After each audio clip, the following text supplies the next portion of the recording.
Chapter 2468. Page 1/1. Yunjian's actions shocked everyone present. If a normal young girl were to stand in front of Bo Wenxiu Suer and the man called Ling, most of them would be red in the face. Especially when this young girl was being discussed in public by a few male campus beaux who were not ugly and were highly sought after by many girls. Most young girls liked to present their most perfect side in front of a man. No matter how bad it was, they had to maintain their image. But whether it was Suer, the man called Ling, Lu Finfin, Suya, or Bo Wenxiu, none of them had ever seen a young girl like Yunjian. She was perfectly fine, but she actually walked up to the tour guide who was exaggerating the scenery to the tourists in front of everyone. She even grabbed the female tour guide's collar in front of everyone and interrogated her. Did she want to be in the limelight so much that she went crazy? She had a disagreement with Lu Finfin, and she actually dragged an innocent tour guide into this matter? This tour guide was wearing a tour guide's uniform. Her hair was loose and she had a loudspeaker at her waist. Her collar was grabbed by Yunjian, but the tour guide still had a stunned look on her face, not knowing what to do. What are you talking about? The tour guide stuttered. Yunjian did not say anything. She let go of the tour guide's collar and pointed at the pile of ancient rocks in front of her, where there was a picture that looked like it had been carved by someone. In front of her was a pile of rocks that dated back to who knew how many years ago. At the top of this pile of rocks, there was a picture that had been carved for a very long time. And on this picture there was a person. This person's clothing was very similar to the people of the myriad continents. And below this person, there was a group of commoners who were kneeling in front of him. This person who was carved at the top was like a king who looked down on all living things. In his hand he held a crystal ball just like the immortal cultivators described in the books on earth. The person who carved this lifelike painting as if it could walk out of this pile of rocks must be a top-notch painter. At this moment Yunjian's eyes narrowed. This rock has been standing here since 5,000 years ago when humans began to record history. Are you trying to say that you know the meaning of the picture engraved on this rock? Then why are you still a university student? Why don't you go to an archaeologist? Without waiting for the tour guide to speak to Yunjian, Lu Finfin once again snatched the right to speak, and spoke to Yunjian in disdain. The recorded history of humans only 5,000 years. Even earlier humans at that time were not smart enough to record important events in history in various ways. This pile of rocks had existed long before the recorded history of mankind, so it was naturally an unsolved mystery of the world. Lu Finfin did not believe that Yunjian knew this. If you're so good, can't you understand those words? You're just a child and you're just like your friend. One likes to be a mistress while the other likes to be in the limelight. Lu Finfin saw that Yunjian had noticed the words that did not belong to any dynasty beside the picture carved on the rock, and she could not help but speak again. Ling, this girl is a little interesting. The moment Lu Finfin finished speaking, the man from before spoke to the man standing next to Suer in a playful tone. Yes. The man called Ling narrowed his eyes and stared straight at Yunjian. Lu Finfin crossed her arms and looked at Yunjian with disdain. Yunjian did not care about everything around her at this moment. At this moment she was staring straight at the line of words, and her brows were slightly furrowed. Just as Lu Finfin, Suer, Suya, the man called Ling, and everyone else present thought that Yunjian had done that just to be in the limelight, Yunjian looked at the line of words and used her clear female voice to suddenly translate the meaning of this line of words. I am the creator of the gods' continent, the first ruler of the gods' continent, Xingfeng. Translator. Atlas Studios Editor. Atlas Studios. Chapter 2469. Translator. Endless Fantasy Translation Editor. Endless Fantasy Translation, page 1/1. After Yunjian read the first line, she shut her mouth. Her brows furrowed tightly. From this line of words, it could be seen that the person who was worshipped by tens of thousands of people, who looked down on all living things like a god, who was engraved on this pile of rocks was the creator of God's continent, the first ruler of God's continent, Xingfeng. The ruler of the God's continent could rule the God's continent endlessly until he wanted to abdicate or was killed. Only then would the new ruler of the God's continent be replaced. The God's continent was the same as the earth. Its history was not recorded from the beginning. In other words, according to historical records, there were only 3 rulers of the God's continent. The current CE's father, the Lord God, and the Lord God's father. The 3 of them had ruled the God's continent for more than 10 billion years. In other words, Were there other rulers of the gods' continent who ruled the gods' continent 10 billion years ago? Who was the ruler of the gods' continent? How did the gods' continent come about? Who was its creator? All of these were unsolved mysteries. Now Yunjian found the answer. The creator of the world was the person who created the gods' continent. As for the creator of the gods' continent, he was the first ruler of the gods' continent, Xingfeng, who stood at the peak of the world and was revered by tens of thousands of people. After translating the first line, Yunjian stopped. The words engraved on this rock did not belong to any of the dynasties on Earth. However, they were the words used by the gods' continent and the gods' continent.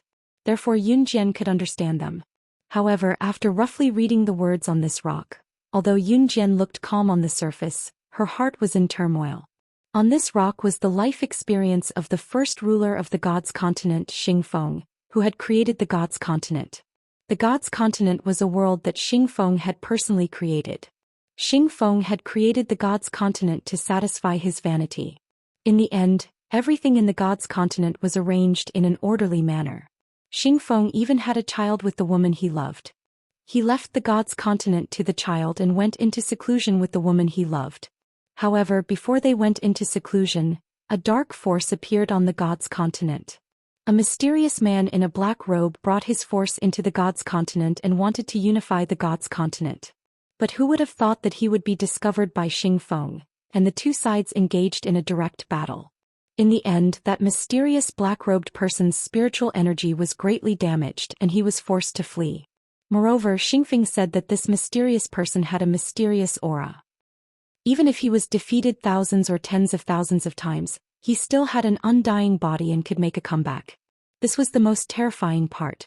Xingfeng was afraid that the mysterious man would come back with his subordinates, so Xingfeng left behind 3 god artifacts.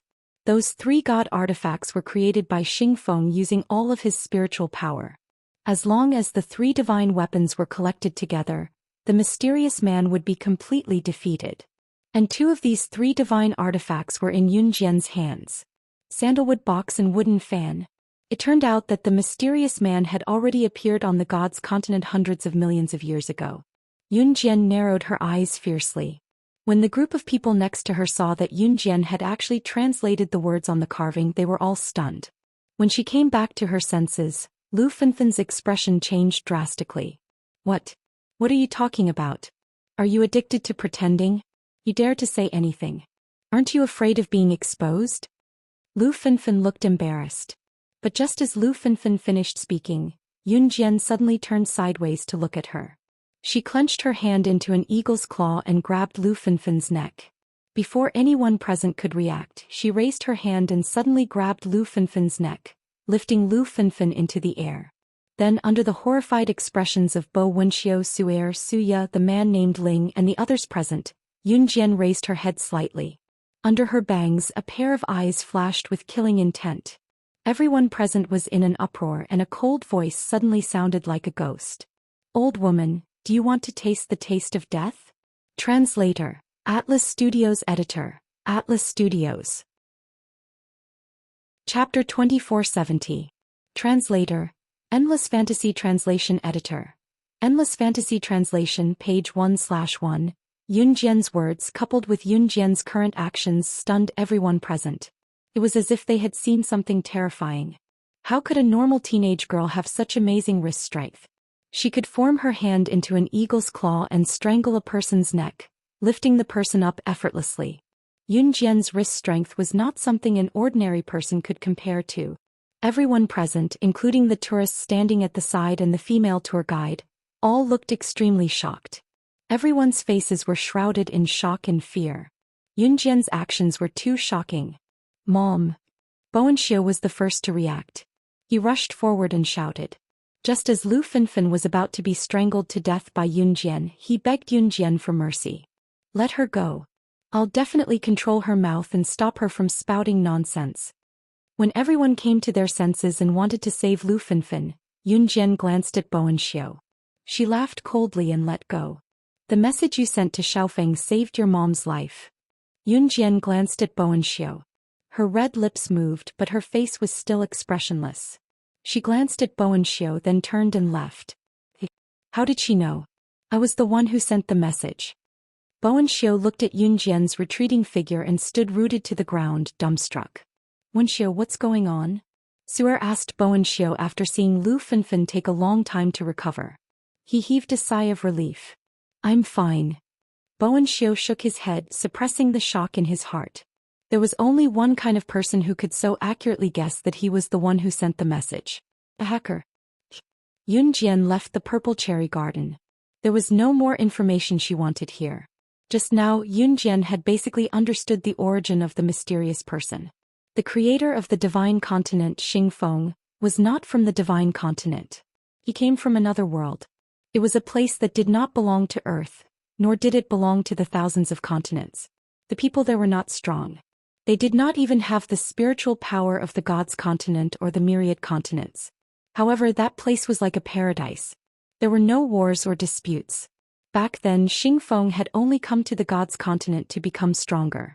He had discovered spiritual power and created the gods' continent. As for that mysterious person, according to Xing Feng's observation, he also came from a world that didn't belong to the gods' continent, the myriad continents, or Earth. The world where Xing Feng lived. It was no wonder that the mysterious man was not even as strong as Ce.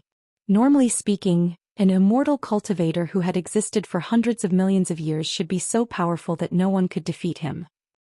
Since the mysterious man came from there and had the evil idea of ruling the Earth and the gods' continent, it was not surprising.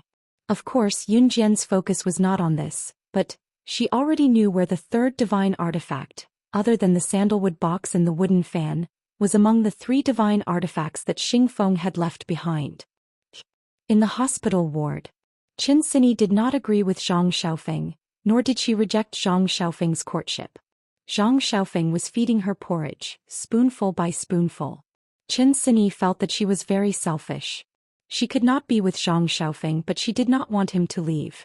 She began to greedily enjoy Zhang Xiaofeng's kindness to her.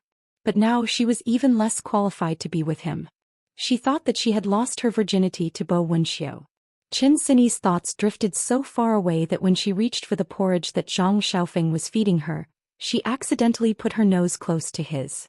Zhang Xiaofeng scraped the porridge off Qin Sini's nose and said gently and lovingly, "Little fool, what are you thinking about?" Translator.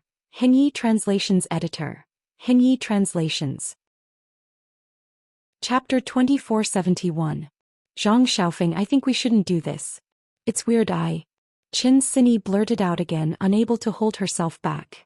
Just as Qin Sini said this, Zhang Xiaofeng suddenly covered her mouth. Have some porridge first. As she spoke, she diverted the topic from what Qin Sini wanted to say. Qin Sini gulped and said nothing in the end. Yun Jian went straight back to the hospital. After bidding farewell to Qin Sini and Zhang Xiaofeng, she took a cab back to Zhe Province's Longmen City. She made an appointment with Qin Sini to pick her up from the hospital in Weixing Province 3 days later. According to the doctor, Qin Sini would only be discharged in 3 days. Yun Jian had to tell Ce everything she knew before she could contact deity continents Overgod and Bailey Yen to investigate the matter. Yun Jian rushed back to Longmen City on the same day. After telling Ce about it, Ce sent a message to deity continents Overgod and Bailey Yen with a frown. Qin Sini's emotions were basically stable now. With Zhang Xiaofeng by her side, Yun Jian was not worried. Once they got home, the little girl and the children pounced on them. Adam and Emosin have come up with a lot of names for the children. Pick 2. We'll take the family photo tomorrow and register their names, Ce said to Yun Jian as she pulled the 2 children out of Yun Jian's arms. What she meant was that the children's names would ultimately be chosen by Yun Jian. Yun Jian nodded with a sweet smile. Mama. Mama. Yeah, Mama. The 2 children were caught in Ce's arms as they reached out desperately for Yun Jian's embrace. It was exactly the same as the saying, "I haven't seen you for a few days and I miss you very much."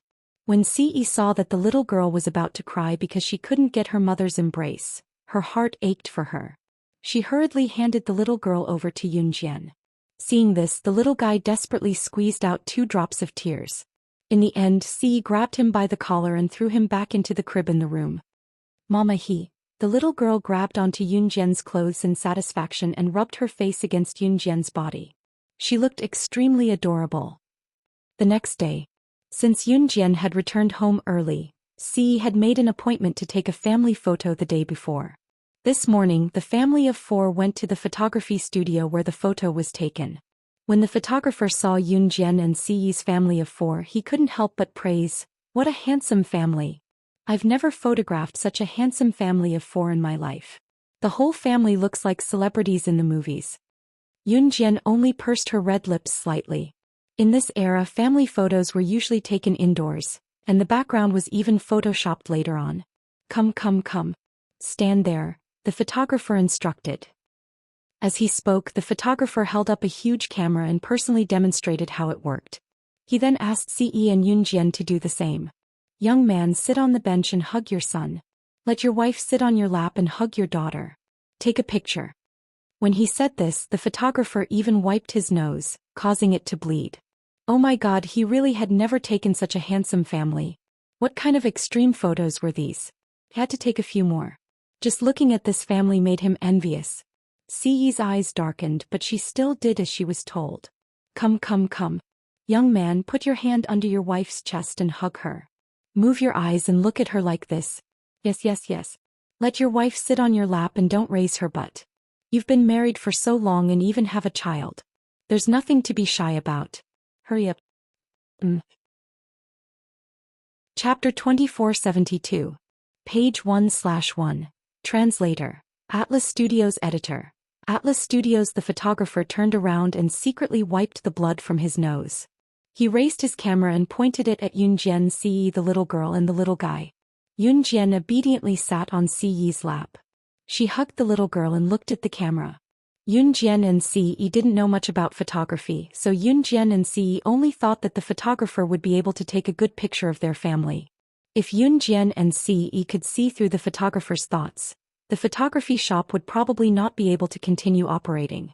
It would be bombarded by cannons every second. Fortunately, Yunjian and Ce didn't know what the photographer was thinking. Using this opportunity, the photographer pressed the shutter and took a series of photos. Mama.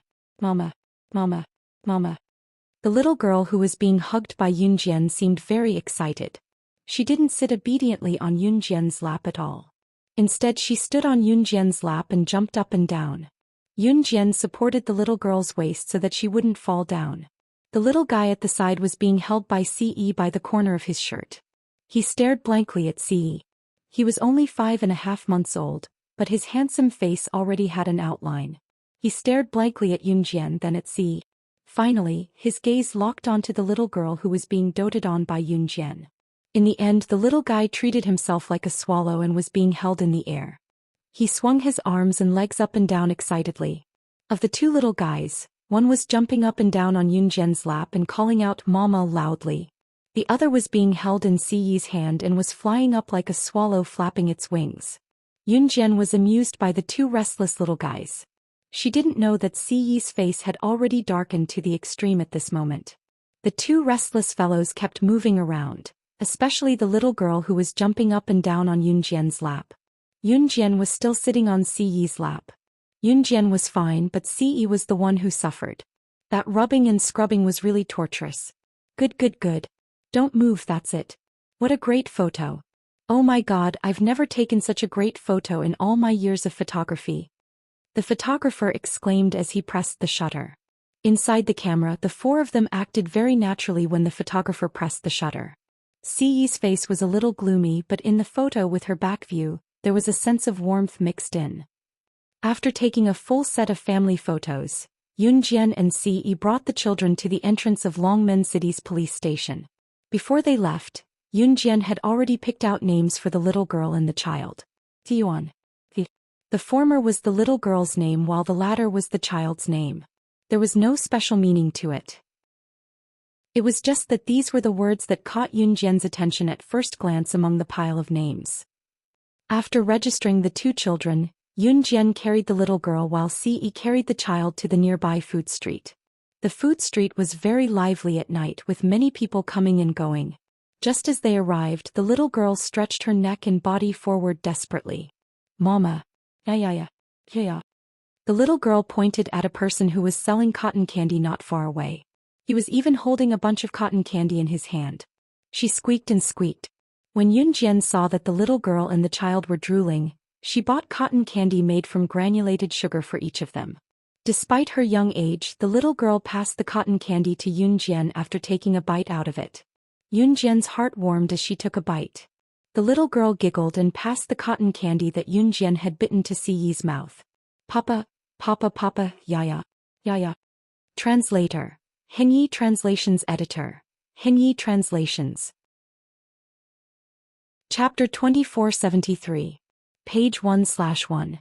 Children who were close to 6 months old were completely different from newborns. Most 6-month-old children could eat soft things that didn't need to be chewed on. Naturally, the little girl and the little guy couldn't eat too much cotton candy. After all, children were not fully developed yet. However, Yunjian didn't have much experience. As long as it wasn't hard stuff, Yunjian would feed the little girl and the little guy whatever they wanted. Although the little girl was still young, she already understood the principle of sharing food with her parents. As a matter of fact, the little girl couldn't bear to lick the cotton candy that Yunjian had eaten before, so she fed it to Ce. She even made babbling noises. It was obvious that she wanted Ce to eat the cotton candy that Yunjian had eaten before. The little girl and the little guy were smarter than expected. They already knew how to say, Papa, even though they didn't pronounce it properly. They were much smarter than the average baby. However, just as the little girl placed the cotton candy in front of Ci's mouth, she wanted Ce to take a bite. The little guy also placed his own cotton candy in front of Ci's mouth expressionlessly and said softly, "Yeah." He was probably telling Ce to eat his cotton candy. However, the little guy's expectations were completely dashed when Ce took a bite of the cotton candy that the little girl had passed to him. Ce didn't even take a bite of the cotton candy that the little guy had passed to him. Ce didn't like sweets. Humph. The little guy seemed to be angered by Ce. He snorted twice, but it didn't sound like he was angry. He retracted his short hands and hugged the cotton candy in his arms. He looked like he was saying, "Bad daddy won't let daddy eat my cotton candy." Unfortunately, the little guy didn't know that cotton candy was soft. When he hugged it, the originally bulging cotton candy deflated like a balloon and stuck to the little guy's body. Ah! Seeing the cotton candy instantly deflate and stick to the little girl's body, the little girl giggled. Yunjian, on the other hand, was sweating profusely. It was time to wash the little fellow's clothes again. But for Yunjian it wasn't a headache but a sense of warmth. The engagement party was set to be held after the New Year, and there were still 5 or 6 days left before New Year's Eve. Before New Year's Eve, most of the people who worked outside the province to earn money had already returned to the countryside. During the Lunar New Year, the villages in Longmen City were usually livelier than the cities as everyone had returned to their villages to celebrate the New Year. Before preparing for the New Year, Yunjian once again set off for Wei Province. Sini had just called her and told her that she could be discharged today. Yunjian took an hour-and-a-half flight to Wei Province's Pan City. After another half an hour of driving, she arrived at Pan City People's Hospital. Today was the day she and Sini had agreed to pick up Sini from the hospital and return to Longmen City. Sini had injured her head a long time ago. Although Yunjian had cured her back then, it was still very inconvenient for her to do many things due to the severity of the injury. Like this time when she drank until her stomach bled, Sini's headache was acting up again. In spite of it, she could be discharged now. When Yunjian passed by the hospital's entrance, she suddenly heard a commotion not far away. She walked into the hospital without paying much attention to it. In a place like the hospital, it was not uncommon for the patient's family to come to the doctor's door to protest if something happened. When she arrived at Sini's ward, there was no one in sight. Yunjian narrowed her eyes. A nurse came in, and when she saw Yunjian, she spoke to Yunjian as if she had seen her savior. "You're the family of the patient who used to stay here, aren't you? Go outside and take a look. There's a woman leading a group of people to drag the patient outside. The scene is crowded with people. Go and persuade them quickly. The patient can't be tortured like this." Translator. Atlas Studios Editor. Atlas Studios. Chapter 2474. Translator. Endless Fantasy Translation Editor. Endless Fantasy Translation, page 1/1. Sigh, I really don't know what kind of deep hatred there is. She actually grabbed the patient's head and dragged her out. Nurses like us tried to stop her but were slapped. I heard that the person has some background. No one dares to call the police. Let's go and take a look. This female patient's head has been severely injured before. If it is stimulated again, I'm afraid her life will be in danger. The female nurse said to Yunjian very kindly. The female nurse was originally in charge of taking care of Chin Sini. She told Chin Sini that she could leave the hospital immediately. The female nurse remembered that there was a man by Chin Sini's side. He had been by her side for a few days. He didn't even sleep at night, afraid that something would happen to Chin Sini. In the end, the man was called out by Chin Sini. The female nurse didn't know what to do either. In the end, when she could leave the hospital, Chin Sini told her that she was waiting for a friend. When this friend arrived, she could leave the hospital. The female nurse nodded. Later on, a beautiful woman in luxurious clothes suddenly rushed into the hospital. This beautiful woman had a large group of bodyguards by her side. Without any explanation, they dragged Chin Sini out. Even the people who went to dissuade him later suffered a calamity and were slapped. Someone wanted to call the police but was stopped. They said that this beautiful woman was the wife of the richest man in Wei province. They couldn't afford to offend her. The people around naturally didn't want to get involved in this matter, so they all retreated. After all, this matter had nothing to do with them. Who would be so free to poke their noses into other people's business? They might even get into trouble. This female nurse also didn't want to be nosy. However, when she saw Yunjian, she remembered that Chin Sini said that she was waiting for a friend. Thus, she hurried over to tell Yunjian about this matter. Don't blame this female nurse for not helping Chin Sini. This was human nature. If you were in trouble, who would be willing to do something that didn't benefit you? This female nurse was already very kind to tell Yunjian about this matter when she saw her. After hearing this female nurse's words, Yunjian's face instantly turned cold. In the next second, she disappeared from the female nurse's sight. Within a minute, Yunjian arrived at the scene of the commotion from the hospital ward. When she arrived at the scene, Yunjian saw that the surrounding people who were watching the show had formed a circle. She pushed the crowd and arrived at the center of the crowd. She saw Lu Finfin's face. Chin Sini. Chin Sini.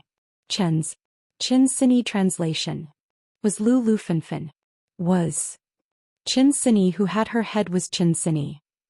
Zhang Xiaofeng must have gone out. That was why Lu Finfin took advantage of this. You didn't seduce my son? Then why didn't my son agree to be engaged to Su Yaya? He even ran away from the engagement banquet today. Give me back my son. Lu Finfin was like a shrew. She pulled Chin Sini's hair and scolded her crazily. To Lu Finfin, her son was her everything. But today her son ran away from the wedding banquet with Suya. This made Lu Finfin think that Chin Sini was the one who instigated this. Thus she brought people to catch Chin Sini. Xi was standing at the side. She was wearing the gown from the engagement banquet. She crossed her arms and glared at Chin Sini. When Yunjian arrived, Su Yu Ling and a few others whom Yunjian met in the Purple Cherry Garden also arrived. Auntie, don't you think you've gone overboard? Su Yu and the others had just arrived and were about to say something. Su Yu and the others, including the people who had formed a circle to watch the show, suddenly saw a small figure flash in front of them. The figure was like a flash of lightning. In 3 seconds she appeared in front of Lu Finfin from 40 meters away. She lifted her leg high and slashed horizontally. The owner of the small figure grabbed Lu Finfin's head and kicked Lu Finfin's neck in front of everyone. When everyone saw who the person was, they only heard a cold voice that resounded in all directions. How dare you move under my nose? Go to hell. Top reading site, M. Chapter 2475. Yunjian's kick had directly shattered Lu Finfin's neck bone. That kick had caused Lu Finfin's head to tilt. Lu Finfin could no longer feel the sharp pain that came out of nowhere. At this moment, Lu Finfin had been kicked to the ground by Yunjian's high kick, and the bones in her neck had also cracked. When they saw the person standing in front of them, they were stunned. It was Yunjian who had fluently translated the words on the rocks like an expert in the Purple Cherry Garden. Especially Su'er, Suya and Ling. To Su'er, Suya and Ling, Yunjian's actions that day seemed like she was deliberately showing off, but in fact she didn't know anything at all. Especially in the eyes of Su'er, Suya and Ling, Yunjian was no different from a young girl. But Yunjian's kick had completely distorted everyone's view of Yunjian. That kick, which was full of strength, had directly caused Lu Finfin's head to tilt. This scene caused everyone's breathing to quicken. Oh my god. She's going to kill someone. Someone exclaimed in shock. At this moment, Yunjian had already kicked all the bodyguards who had attacked Chinsini to the ground. Chinsini's head was already in a state where it couldn't take any more damage and now she was dizzy. Yunjian helped her to the side. At this moment, someone immediately carried a stretcher to save Lu Finfin. After all, Lu Finfin was the wife of the richest man in Wei province. Nothing must happen to her. Whoever dares to save her, I'll kill them today. After helping Chinsini to the side, Yunjian slowly stood up. Under the black bangs, a pair of sharp eyes reflected a frightening murderous intent. Everyone present was shocked by Yunjian's gaze. And what made everyone flinch was the butterfly knife that suddenly appeared in Yunjian's hand. Killing people is illegal. You're a young girl, you probably couldn't even bear to step on an ant. Quickly put down the knife and don't get agitated. Don't let your emotions affect your decisions. Su'er furrowed her brows and walked up to Yunjian, speaking to Yunjian in a manly tone. That's right. A little girl like you should be the kind of girl who would feel sorry for killing a chicken. Isn't your friend all right? Hurry up and put down the knife. Ling also spoke. Suya, on the other hand, looked at Yunjian with an indifferent expression. Her eyes seemed to be saying that even if Yunjian did not dare to make a move, she would not dare to. However, just as everyone was thinking this, Yunjian's figure had already arrived in front of Lu Finfin. Lu Finfin couldn't move her head, but she could only watch as Yunjian walked towards her. Just as Yunjian was about to make a move, suddenly a figure jumped down from the third floor of the hospital. By the time everyone reacted, an enchanting woman had appeared in front of everyone. Who was this person? Everyone was shocked when they saw this. Just as everyone was puzzled, this enchanting woman walked up to Yunjian. She walked up to Yunjian in front of everyone present. The person who came was Snake. Lizard. After Snake. Lizard arrived, a group of people with weapons suddenly rushed in from the periphery. Yunjian narrowed her eyes. She was the one who called Snake. Lizard here. Seeing this, Yunjian narrowed her eyes. However, she did not expect Snake. Lizard to arrive at this time. Su'er and the others were all stunned when they saw this scene. These people with weapons were not at the same level as Lu Finfin's bodyguards. Who are these people? Someone in the crowd said in fear. Su'er, Suya, Ling and Lu Finfin, who was lying on the ground and still conscious, all heaved a sigh of relief. Then they looked at Yunjian. Could it be that this group of people with weapons were here for Yunjian? This was impossible. Could it be that they are all here for you? Air looked at Yunjian in shock and said. However, just after Su'er said this, under everyone's incredulous eyes, Yunjian took the latest pistol from Snake. Lizard and pointed it at Lu Finfin and the group of bodyguards on the ground. He said to Snake. Lizard in public, kill them all. Chapter 2476. Page 1/1. The 4 words of command suddenly rang out. The words were so cold that it caused everyone present to suddenly tremble, and a wave of shock flashed through the hearts of everyone present. Kill them all. Who did she want to kill? Everyone's eyes widened and their faces turned green and purple. What are you trying to do? Are you really going to order people to kill them? Su'er saw that the group of armed men had hidden their weapons after hearing Yunjian's words. She immediately took out a dagger and walked towards Lu Finfin and her bodyguard. He was so scared that his face trembled, but due to his manly spirit, he still rushed forward and blocked the group of armed men as he spoke to Yunjian. You guys, have you been brainwashed by her? You actually dare to bring guns with you? That's illegal. Suya saw that Lu Finfin was in danger, and she was so scared that her feet seemed to be glued to them. She couldn't take a step forward, but she still exclaimed to Yunjian. I've changed so many girlfriends, but I've never seen such an interesting woman. This woman, she's hot and spicy. In contrast to Su'er and Suya's shock, the man who had been called Ling from the start rubbed his chin. He lowered his eyes and continued speaking. The man who was called Ling was Han Jinling. Han Jinling was of mixed Mongolian and Mongolian descent, and there was no difference in appearance between Mongolian and Mongolian. Hence, from Han Jinling's appearance, one couldn't tell that he was of mixed Mongolian descent. Han Jinling had just returned from overseas. Before he went to university, he had been studying in Mongolian. He was the son of a well-known tycoon in Mongolian, and was also the heir to a billion-dollar fortune. It was because of this that one could tell from Han Jinling's words and actions that he was high and mighty. To Han Jinling, Lu Fenfen's life was not important. But to Suya and Su'er it was important. You dare to kill me. I'm the wife of the richest man in Wei province. If you dare to attack me, you will also die. Not only will you die, even your family and friends will be finished. If you apologize to me right now, kneel down and kowtow to me 3 times in public, I can reduce your prison sentence by a few years. Otherwise, you can wait for my lawyer's letter and spend the rest of your life in prison. Lu Fenfen's neck had been bent by Yun Jian's kick. She was paralyzed on the ground and could not move because the pain was unbearable. However, Lu Fenfen did not faint. At this moment, Lu Fenfen even had the intention to kill Yun Jian, but she still did not have the self-awareness that she was in danger. Instead, she used her high status to continue to be arrogant in front of Yun Jian. Rich people all had their own private lawyers. Once they felt wronged, they would use the loopholes in the law to protect their rights. In the past, when ordinary people scolded Lu Fenfen would take advantage of the loophole and say that the other party was personally attacking her, forcing the other party to kneel and beg for mercy. Ordinary people could not afford to hire their own lawyers to protect their rights. How could they fight against the rich? If they did not go to Lu Fenfen in private and beg for mercy, it would not be as simple as losing their dignity. This time Lu Fenfen's neck had been bent by Yun Jian's kick. Naturally, she would not let Yun Jian off so easily. Lu Fenfen had thought that Yun Jian was afraid of going to jail as well, which was why she spoke up aggressively. Su'er, Suya, Han Jinling and everyone else present heaved a sigh of relief after hearing Lu Fenfen's words. After Lu Fenfen's words, Yun Jian would definitely stop out of fear. However, just as everyone present thought so, Yun Jian suddenly waved her hand. The surrounding subordinates who were armed with light weapons and daggers, all retreated. Fortunately, Auntie is quick-witted. Otherwise it would have caused a big problem. Su'er heaved a sigh of relief and said, Yun Jian would definitely not dare to attack again. Just as everyone was thinking this, they saw that Yun Jian had already walked toward Lu Fenfen.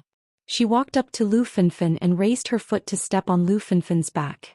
That foot hurt so much that Lu Fenfen lifted her body. Yun Jian grabbed Lu Fenfen's neatly combed hair and pulled up her scalp. If she used any more force, her scalp would be torn off. Maintaining her merciless action, Yun Jian's chilling voice rang out at the same time. Her words sent chills down the spines of those who thought that Yun Jian was going to stop there. Oh, is that so? Then you probably don't know that I have received more than 10,000 lawyers' letters in my life suing me for murder. And those who sued me are now lying in their coffins. Translator, Atlas Studios Editor, Atlas Studios. Chapter 2477.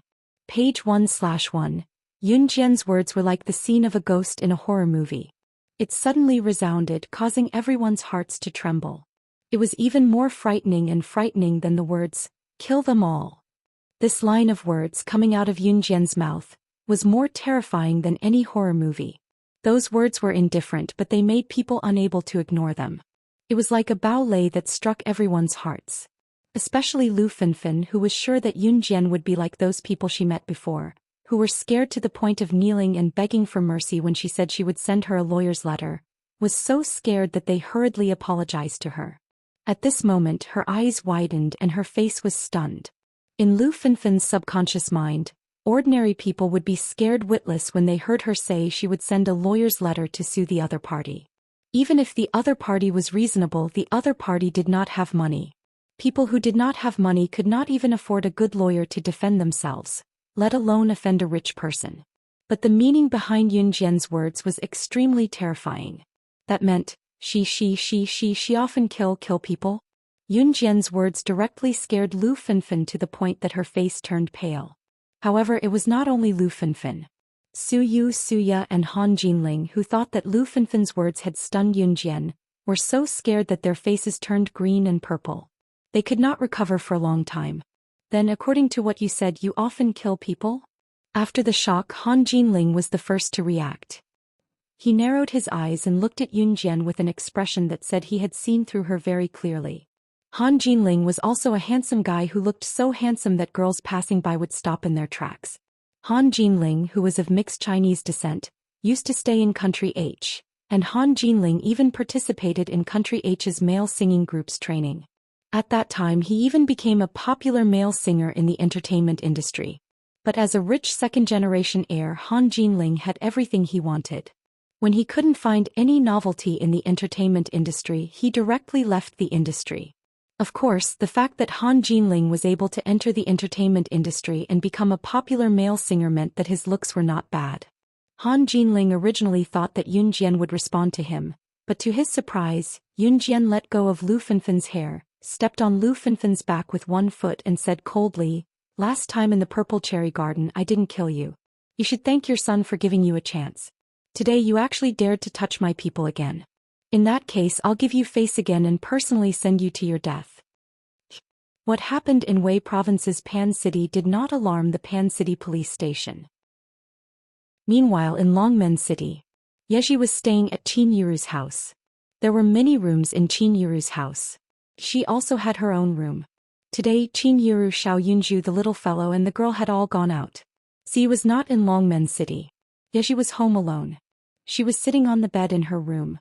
She still remembered her time in Xinjiang town when she was still the cowardly Yun Jian. She, her brother Yun Yi, and her mother Qin Yuru lived in Xinjiang town. Although they did not lead a good life, it was still a heartwarming one. Now that she could come back, she was no longer a puppet. It was all thanks to Yun Jian. Thinking about it, Yeji smiled. Just as she smiled, Yeji saw a figure reflected in the window. The figure was standing behind her. Turning around, Yeji suddenly saw Yuan Xing. "Ah, how can you just enter my room like that? Get out!" Yeji shouted when she saw Yuan Xing. She was still wearing very thin clothes and her underwear was faintly discernible. In spite of it, Yuan Xing's gaze was fixed on Yeji. Without saying a word, he walked over and grabbed Yeji's hand, pulling her out. Translator. Hengyi Translations Editor. Hengyi Translations.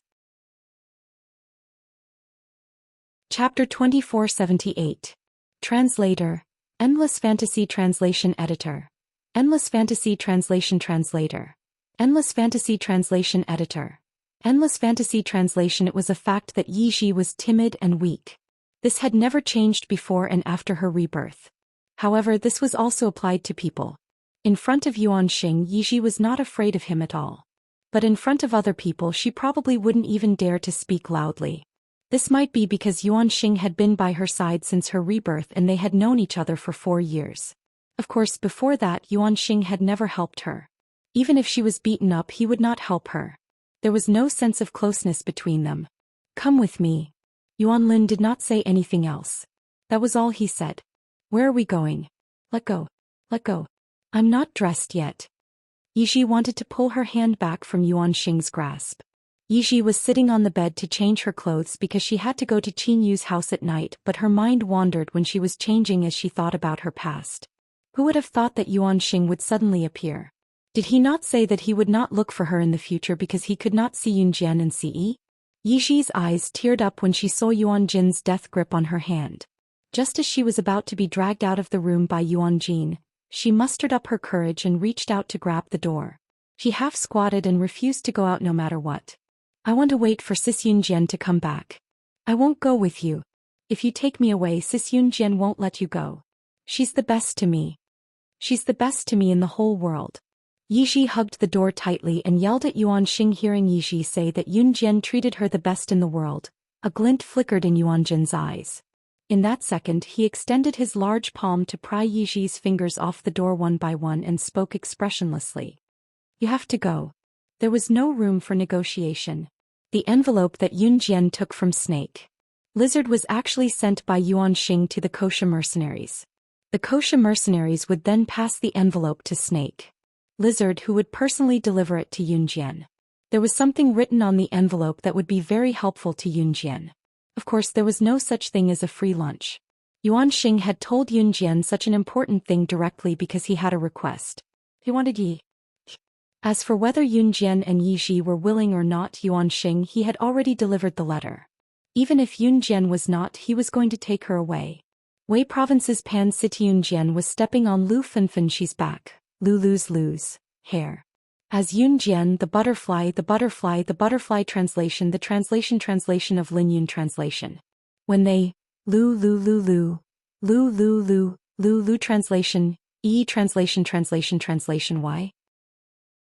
Just as the butterfly knife sank into Lu Finfin's neck and was about to send Lu Finfin on her way, Snake Lizard suddenly walked to Yunjian.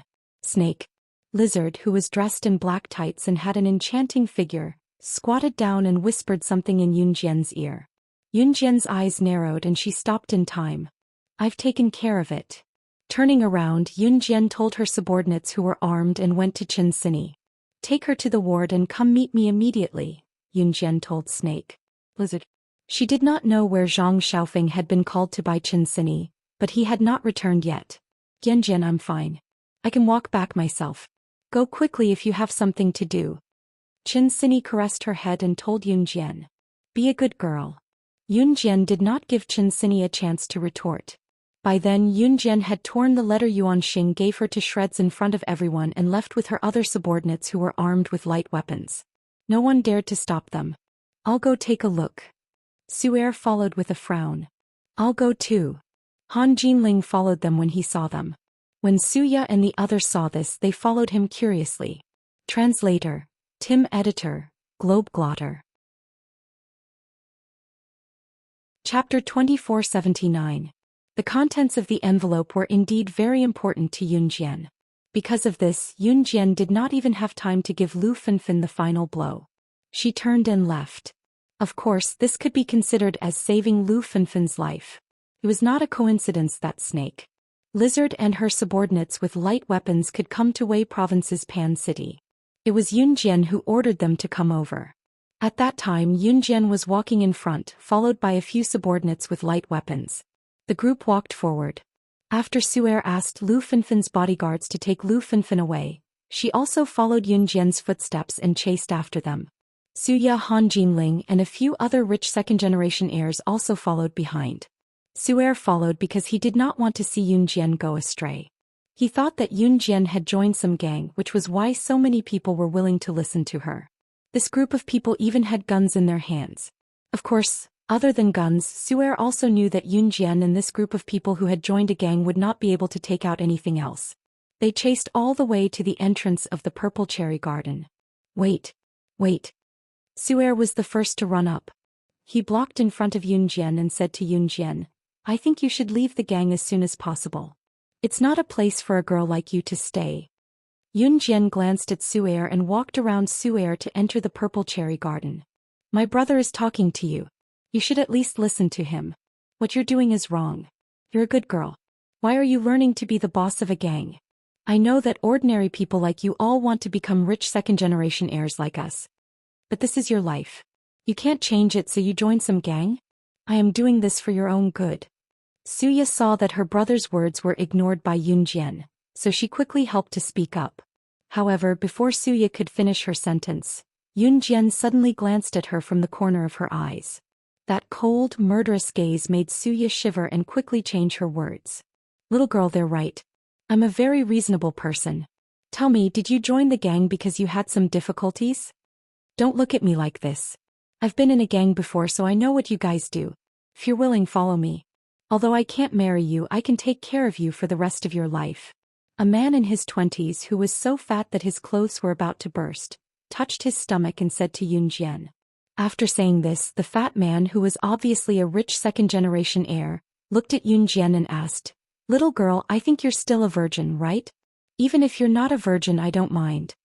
Anyway, I'm not going to take you as my wife. Everyone thought that Yunjian was forced to join a gang and work in the black market. He was actually not that capable. Just as everyone thought so. Snake Lizard, who had just returned from scouting, told Yunjian, Sister Jian, it's really the case.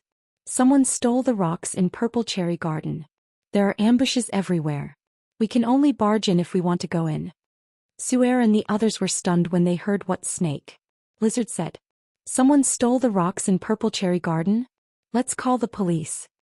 The rich second-generation heir who said he wanted to keep Yunjian as his sugar baby was spooked when he heard what Snake Lizard said. Su'er, Suya and the others realized that something was off as well. Just when everyone thought that Yunjian would back down, she suddenly spoke to Snake Lizard right in front of everyone's dumbfounded and horrified expressions. Bring me my shoulder-mounted rocket launcher. Even if I have to flatten Purple Cherry Garden today, I won't let them move a single piece of rock. Chapter 2480. Yunjian had come to Purple Cherry Garden because the letter Yuan Xin gave her mentioned that the mysterious man would send his men to steal the rocks left behind by Deity Continent's creator, Xing Feng. The mysterious man had forcefully separated his body from his soul back then, and his soul had successfully escaped. He did not have the ability to come here again for the time being. In spite of it, the mysterious man had lived for so long and had been planning for so many years. Naturally, he had many capable subordinates like Yunjian.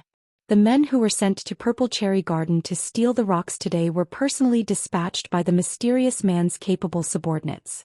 As soon as Yunjian and the others entered Purple Cherry Garden's entrance, they would be ambushed by the mysterious man's men who had been lying in ambush all around.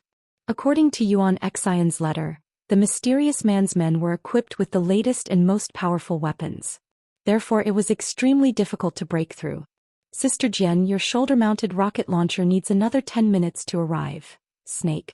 Lizard informed Yunjian after contacting the person in charge of the weapons transfer after hearing what Yunjian said. Yunjian nodded. Xiu Suya, Han Jinling, and the other rich second-generation heirs were still in a daze after Snake. Lizard said that. What? You know how to use a rocket launcher? No, how did you? Why? The man who was so fat that his clothes were about to burst and who had claimed to be Yunjian's sugar baby was stunned when he heard Yunjian and Snake. Lizard's conversation. Not only was the plump rich second-generation heirloom flabbergasted, even Xiu Suya, Han Jinling, and the others were stunned. When they recovered, Xiu was the first to speak to Yunjian in a trembling voice. It's illegal for someone to steal an antique passed down from generations in Purple Cherry Garden, but the higher-ups will send someone to deal with it. You're neither from the police nor from the special forces. If I'm not wrong, the people you're talking about who came to steal the rock should all be criminals. They have guns and ammunition in their hands. Even if you have guns in your hands, how are you going to compete with those who have been doing this for years? It's better not to get involved in this matter. Su'er spoke to Yunjian in the best tone she could think of. Su'er didn't know what was wrong with her. As long as he thought about how an extraordinary girl like Yunjian would die in the Purple Cherry Garden, he felt that he had to stop her. Brother, why do you care about her? Since she thinks she's so powerful, then let her die here. Before Suya could finish her sentence, the sound of a police siren suddenly rang out. Not long after, 3 police cars stopped not far away. A middle-aged man got out of one of the police cars. After the middle-aged man got out of the car, he saw that Yunjian and the others were still standing in such a dangerous area. He quickly rushed forward and shouted to Yunjian and the others as he walked. Little girl, leave quickly.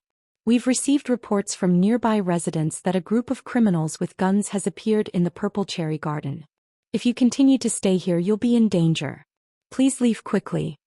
The middle-aged man had also risked his life to come and tell Yunjian and the others to leave. Hearing the middle-aged man's words, Su'er, Suya, and the others once again realized the danger they were in. Their hearts trembled again. Even the police were here. Yunjian would definitely listen and leave obediently. The farce was over. That was what everyone present thought. Su'er, Suya, Han Jinling, and the others had already turned and walked away from the Purple Cherry Garden's entrance. It was too dangerous here. They thought that Yunjian would also turn and leave after hearing the middle-aged man's words. However, just as everyone thought so, Yunjian suddenly took out a large stack of documents from her pocket the moment Su'er and the others turned around. Then she picked out one document from the stack and showed it to the middle-aged man and the other police officers. In the next second, just as everyone was shocked that Yunjian could take out so many documents at such a young age, the words that made everyone's jaws drop suddenly rang out and entered everyone's ears. Zhe Province's 3rd Military Region's Special Forces member, serial number 006, God of Killing. Leave this group of criminals to me alone. I'm enough to eliminate them. Chapter 2481. Translator. Endless Fantasy Translation Editor. Endless Fantasy Translation. Yunjian's Identity, page 1/1. Leave this group of criminals to me alone. I'm more than enough to wipe them out. Yunjian's flat voice resounded throughout the entire venue. As soon as these words were spoken, everyone present was shocked into a daze. Everyone was shocked by Yun Jian's simple words. This young girl who didn't even look like she was 20 years old actually, a member of the Special Forces? Special Forces. That wasn't a place that any ordinary person could enter. Whether it was physical fitness or personal strength, they had to reach the standard to be able to reach the threshold of the Special Forces. An Yunjian, Su'er Suya Han Jinling, and the others originally thought that Yun Jian was just an ordinary female university student. After all, Yun Jian gave everyone the impression that she was a friend of a mistress who wanted to steal Su Ya's fiancé. But what they never expected was that the thick-skinned mistress who wanted to steal Su Ya's fiancé's friend, Yun Jian, actually had such a background? Killing God? Why does this name sound so familiar? Just as Su'er Suya and the others were shocked by Yun Jian's identity as a Special Forces member, the middle-aged man had already touched his chin and was deep in thought. Familiar? Uncle Policeman, even if she's a Special Forces member, it's just a nameless one. He probably clashed with the name of a big shot. He was not stupid. Just by the fact that Yun Jian wanted to steal her fiancé's friend, she already hated Yun Jian. Su Ya's words were full of hostility. Hearing Su Ya's words, Yun Jian narrowed her eyes. She quietly hid all her documents back into her pocket and did not say a word. Snake. Lizard and Yun Jian's other subordinates stood at the side. The weapon that Yun Jian wanted would still take 10 minutes to arrive at the scene. So Yun Jian stood there and did not move. After the middle-aged man got out of the police car, his subordinates immediately followed behind him. After thinking for a long time, the middle-aged man touched his head and reached out to Yun Jian. Hello little girl, I'm from the nearby police station. I'm the leader of the team after receiving the news. Everyone calls me Old Zhang, you can call me that too. Old Zhang reached out to Yun Jian but did not get a handshake. Yun Jian. She did not reach out her hand but introduced herself to Old Zhang. Sorry, I'm not used to shaking hands. Yun Jian, after she finished her introduction, she added another sentence. It's fine. It's young girl. I understand. Old Zhang was a straightforward person. That's right, it's dangerous to stand here. Let's move further away. Old Zhang said. Not a few military jeeps from Az's words. After the vehicles, the translation is, translation, translation. The Yun's translationer, Suya Han Jinling and the others' eyes lit up. Even if Yun Jian took out the document that could prove her identity, Su'er and the others did not believe that Yun Jian had the ability to take care of the criminals in the Purple Cherry Garden alone. After the group of fully armed Special Forces soldiers came over, the leader, who was about the same age as Old Zhang, stood in front of everyone. He had the handsome and heroic bearing of a soldier. Old Zhang, what are you waiting for? Take these young people and leave. Obviously, the leader of the Special Forces soldiers knew Old Zhang. Don't panic. This little girl is a member of Sha Province's 3rd Military Region's Special Forces team. Number 006, codename Killing God. Old Zhang said to the leader of the Special Forces soldiers. The leader of the Special Forces soldiers was called Wen Zhengyu. He was a veteran and knew Old Zhang.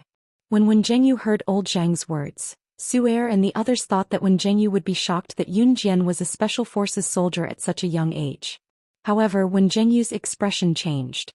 His usually expressionless face revealed a hint of surprise. Team Monarch's Killing God.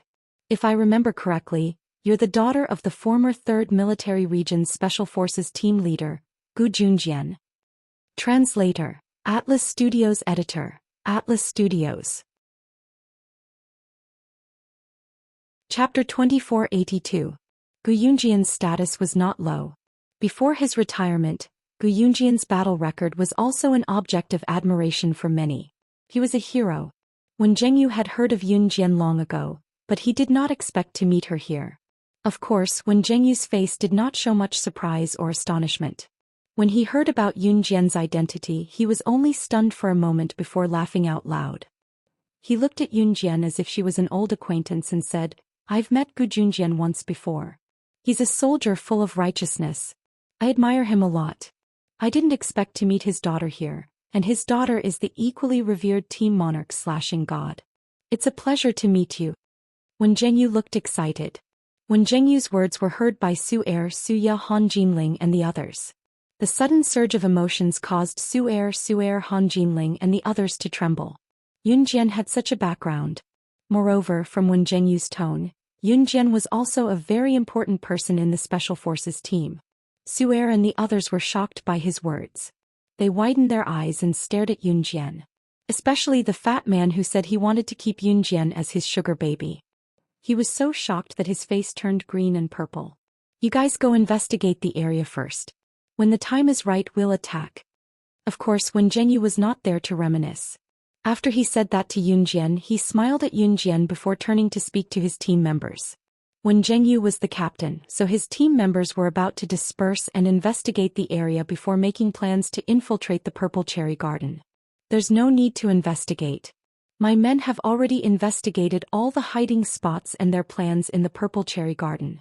They won't be able to move those huge rocks in an hour. Right after Wen Zhenyu said that, Yunjian spoke before Wen Zhenyu's team members were about to disperse. Before the special forces infiltrated a place, it was necessary for them to investigate the scene. And investigating the crime scene was also very likely to cost one's life.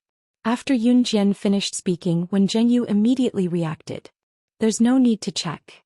Wen Zhenyu chose to believe in Yunjian. I'm enough here.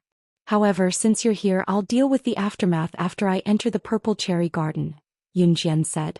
Since Wen Zhenyu and the others were here, they must have been deployed by the higher-ups to carry out a mission.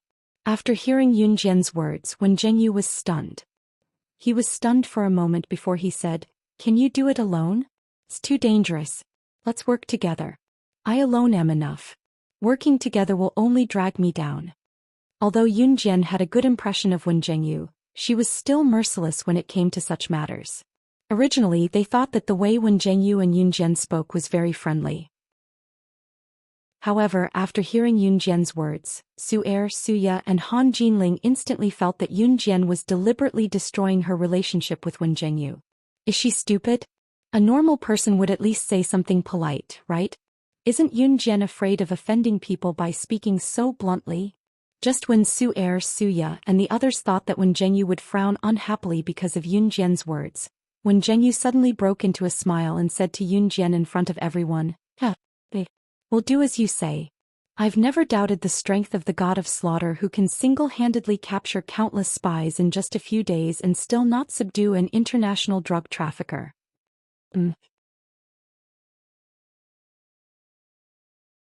Chapter 2483. Wen Zhenyu had naturally heard about the news of Yunjian arresting Miland, an international drug trafficker, in just a few days. Once the news broke out, it shocked the entire international community. What? You're saying that she single-handedly took down an international drug trafficker that countless spies could not? When Wen Zhenyu's words fell, even Han Jinling, who had been calm all this time, revealed a shocked expression. Wen Zhenyu was taken aback when he heard that. You guys aren't members of Team Monarch? Wen Zhenyu glanced at Suya and the rest. They're not, Yunjian replied. Clearly, Wen Zhenyu thought that Suya and the rest were members of Team Monarch. Then leave the scene quickly. It's very dangerous here, Wen Zhenyu said. If they were members of Team Monarch, they would be special forces and would have the ability to protect themselves. However, Suya and the rest were just ordinary people. It's too late. Just after Wen Zhenyu said that, Yunjian spoke again. What do you mean by that? Yunjian's words sounded horrifying. Just as Yunjian finished speaking, Suya lifted her head and looked at her with trembling eyes. Are you cursing us? Don't think that you're so great just because you're a Special Forces soldier. Didn't you say that your dad was some Special Forces captain? What kind of honor is this? Don't tell me that your dad used his connections to get you this. When Suya heard that Wen Zhenyu was going to send them away, but Yunjian suddenly said that it was too late. She panicked and thought that Yunjian was cursing them, so she questioned Yunjian in a very nasty tone. After all, Yunjian was so young. It was impossible for her to have such a battle record. When Su'er, Han Jinling and the rest heard Suya's words, they instantly turned to her side. Yunjian's age did not match her battle record. Was she really that good? After all, she was just a friend of the mistress who wanted to steal Suya's fiancé.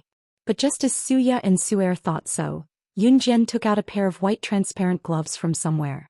She skillfully put on the gloves and said to the snake, lizard behind her, Have my things arrived? Sister Jen, we're here. Snake. Lizard nodded. Everyone was bewildered. At the same time, Yun Jian stretched out her hand behind her. Yun Jian inserted the 2 pistols on both sides of her waist and took out the latest shoulder-mounted rocket launcher handed over by Snake. Lizard. When Zhengyu's face froze when he saw the latest shoulder-mounted rocket launcher. He seemed to have realized what Yun Jian was going to do. After a moment of shock, he said, You're going to. However, before Wen Zheyu could say anything, under the gazes of Su'er, Suya, Wen Zhengyu, Old Zhang, and the others, Yun Jian grabbed the heavy rocket launcher with one hand and rushed into the purple cherry garden. Bang bang bang bang bang. Just as Yun Jian dashed into purple cherry garden, the sniper who stood at a high vantage point aimed at the garden's entrance fired a barrage of bullets at her. Just as all of this was happening, something that everyone present was horrified to the point that they would never be able to forget happened. Yun Jian dodged the barrage of bullets almost at the same time. In the next second, before anyone could react to it, she hoisted the shoulder-mounted rocket launcher on her shoulder and fired at her without even looking. The snipers who were 1,000 meters away fired a shot. The rocket launcher was like an automatic cannonball, blasting the group of snipers who were shooting at her. Wonderful Book House.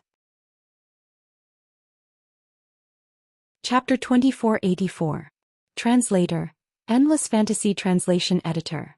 Endless Fantasy Translation, page 1/1. In just a few short seconds, shock and fear flashed through the hearts of everyone present. That perfect shot, it was as if she was a king walking on top of the world. She did not need anyone to guide her, nor did she need anyone to help her charge forward. Facing the group of snipers who were hiding at a sniping point a kilometer away, she was not afraid at all. She was like an emperor who ruled the world. She picked up her weapon and blasted the group of snipers accurately without even needing a commander to direct the firing angle. In order to carry out a high-altitude bombing, the commander would need to stand at the side to check the wind speed, humidity, as well as the focus distance and the accurate direction. Only then would the shot be able to hit the target. What about Yun Jian? She actually used her own strength and did not even need the commander to help her check all the factors that would cause the shot to deviate from the hit point. She directly took the shot and charged forward. This was not the most shocking thing. The most shocking thing was that Yun Jian's shot had hit the snipers who were 1,000 meters away in the air with a precise distance without a millimeter deviation. The power of the shoulder-mounted rocket launcher was quite strong. That shot could directly fly 1,000 meters away in a second. Yun Jian's series of actions were completed in 3 seconds. 3 seconds later, when Zhengyu, Old Zhang, Suyu, Suya, Han Jinling and the others who were standing at the same spot all stared with their eyes wide open. They were so scared that they almost lost their minds. That group of snipers in the distance were all blown away by that shot of hers. Just how strong was she? And she is only a member of the Special Forces. How can she use such a high-tech weapon? While everyone was still in a daze, when Zhengyu's voice rang out once again without warning. These words caused the surrounding people to be even more astonished and stunned. When Zhengyu was the leader of this group of special forces who came to help. If even he said such words, then it meant that as a special forces member he was not qualified to learn such high-tech things. Then where did Yun Jian learn to use this shoulder-mounted rocket launcher? And to be able to use every weapon with such dexterity and ease, playing with them with such ease. In this world, there was only one kind of person who was forced to learn all the weapons to the fullest. If not, then facing her would be death. And that kind of person's identity was Bang. While Suya's makeup was smudged from fright, Suyu, Han Jinling, and the plump man who claimed to be Yun Jian's sugar baby just now paled in fright. Yun Jian, who was standing not far away from them, suddenly held the shoulder-mounted rocket launcher in her hand and threw it to the ground. Everyone was shocked. Just when everyone did not know what Yun Jian's actions, they did not understand why she would throw such a valuable and powerful weapon to the ground. Yun suddenly in front of everyone's eyes, in front of the crowd. Inside the coat there was a black skin-tight black bodysuit and with it, beside her waist there were 2 shiny silver pistols. There was also a bag of bullets tightly wrapped around the bandage in front of her abdomen. The outfit that perfectly complemented her figure had a visual resemblance to the special forces in the movies. This scene that suddenly flashed in front of everyone's eyes made their hearts tremble violently. But before everyone could react, they saw that Yun Jian had already walked forward slowly with her back facing everyone. She did not turn her head, but she left behind a word that made everyone's blood boil. Kill. Top reading website, M. Chapter 2485. Translator. Endless Fantasy Translation Editor. Endless Fantasy Translation page 1/1. Kill was a word that could not be any simpler. However, in this blood-boiling scene, it was as if the Grim Reaper was calling out to all living beings, causing the string in everyone's heart to be pulled to the climax. Everyone was affected by this word. It was as if they were in a bloody battle of life and death, and the young girl in front of them, who was not even 20 years old, was the only way for them to survive. Brothers, these criminals dare to come to Z country and show off. Listen to my orders, attack. When Zhengyu's great spirit as a soldier was completely ignited at this moment. He took the rifle from his back and held it in his hand as he gestured to his brothers. Everyone obeyed and waited for orders. Old Zhang, take these kids and leave this place quickly. Brothers, let's go, we're going to do something big today. When Zhengyu turned his head and looked at old Zhang, then raised his hand and gestured. Before he finished speaking, when Zhengyu led his men and followed Yunjian into the purple cherry garden. At this time Snake Lizard's men were one step ahead of Wen Zhengyu and the others, and they were the first to follow Yunjian's footsteps. Seeing Yunjian, Wen Zhengyu and the others leave their field of vision, Su'er, Suya, Han Jinling and the others were stunned for a long time. Brother, let's go back. Suya said to Su'er with a trembling voice. If you're scared, then go back yourself. Su'er clenched her fist and rushed into the purple cherry garden without waiting for old Zhang to react. This girl. Seeing Su'er rush into the purple cherry garden, Han Jinling pressed his forehead. Not long after he said that, Han Jinling rushed into the purple cherry garden with Su'er. Come back. Come back. I'll go. Old Zhang could not stop them in time. By the time he reacted, Su'er and Han Jinling had already run far away. I'm telling you guys, you can't follow them anymore. You'll only cause trouble if you follow. Just as old Zhang said this, Suya harumphed and chased after Su'er and the others into the purple cherry garden. The fat man, as well as the few young people who had stayed behind with Suya and Su'er, had originally planned to retreat. But just as they were about to agree to leave this dangerous place as soon as possible. My son. An anxious voice sounded. The person who came was none other than Lu Fenfen, whose chin had been kicked crooked by Yunjian. Lu Fenfen was kicked in the chin by Yunjian and was lifted up to have her chin straightened. Just now, she had heard that someone had seen her son, Bo Wenxiu, appear in the purple cherry garden, and the purple cherry garden was now being invaded by a group of criminals.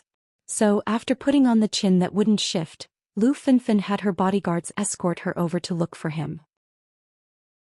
No matter how evil Lu Fenfen was, a mother's love was selfless. She didn't even care about her own pain and ran over to find her son. Fatty Zhouda. Quick, bring me to Wenxiu. Lu Fenfen walked over and grabbed the fat man who was about to leave. Fatty Zhou was the name of the fat man who had said that he was keeping Yunjian as his sugar baby. Fatty Zhou was a little scared and didn't dare follow. Quick. Lu Fenfen grabbed Fatty Zhou's arm and dragged him into the purple cherry garden, not giving him a chance to refute at all. The others who were good friends with Zhou Depeng all followed him. In the end, old Zhang's negotiation with Lu Fenfen was fruitless, and he was even slapped by Lu Fenfen. She insisted on bringing people into the purple cherry garden, disregarding the lives of these people, just to find her precious son. Translator. Timothy_editor, Globeglotter. Chapter 2486. Yunjian's kick just now had indeed caused Lu Fenfen to be bedridden for a few months. Of course, that was the case for normal people. Although Lu Fenfen was extremely selfish, all mothers were the same. Lu Fenfen, who loved her son dearly, could endure the excruciating pain. Of course, Lu Fenfen had already gotten someone to fix her crooked chin before she came. Although it was still painful, it was much better than when she had been kicked in the beginning. Yunjian, Snake, Lizard and Wen Zhengyu's group had already entered the purple cherry garden first. They were one step ahead of Lu Fenfen and the others. At the same time, Yunjian and the others had just arrived at the purple cherry garden. They were approaching the pile of rocks left behind by the creator of the deity continent, Xing Feng, that the mysterious man's subordinates wanted to attack.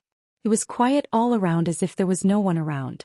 After entering the purple cherry garden, it was as if this place had never been invaded by criminals. Everything was as usual, except for the fact that this place was extremely quiet and there was not a single person around. Yunjian narrowed her eyes slightly. She reached out to tuck a handful of strands of hair beside her ear and gently licked the dark red arc of her lips. Captain, why is there no one here? How could a place invaded by criminals be so quiet? A special forces soldier following behind Wen Zhengyu suddenly realized that something was amiss. He opened his mouth to break the initial silence and suddenly spoke up. Stay alert at all times.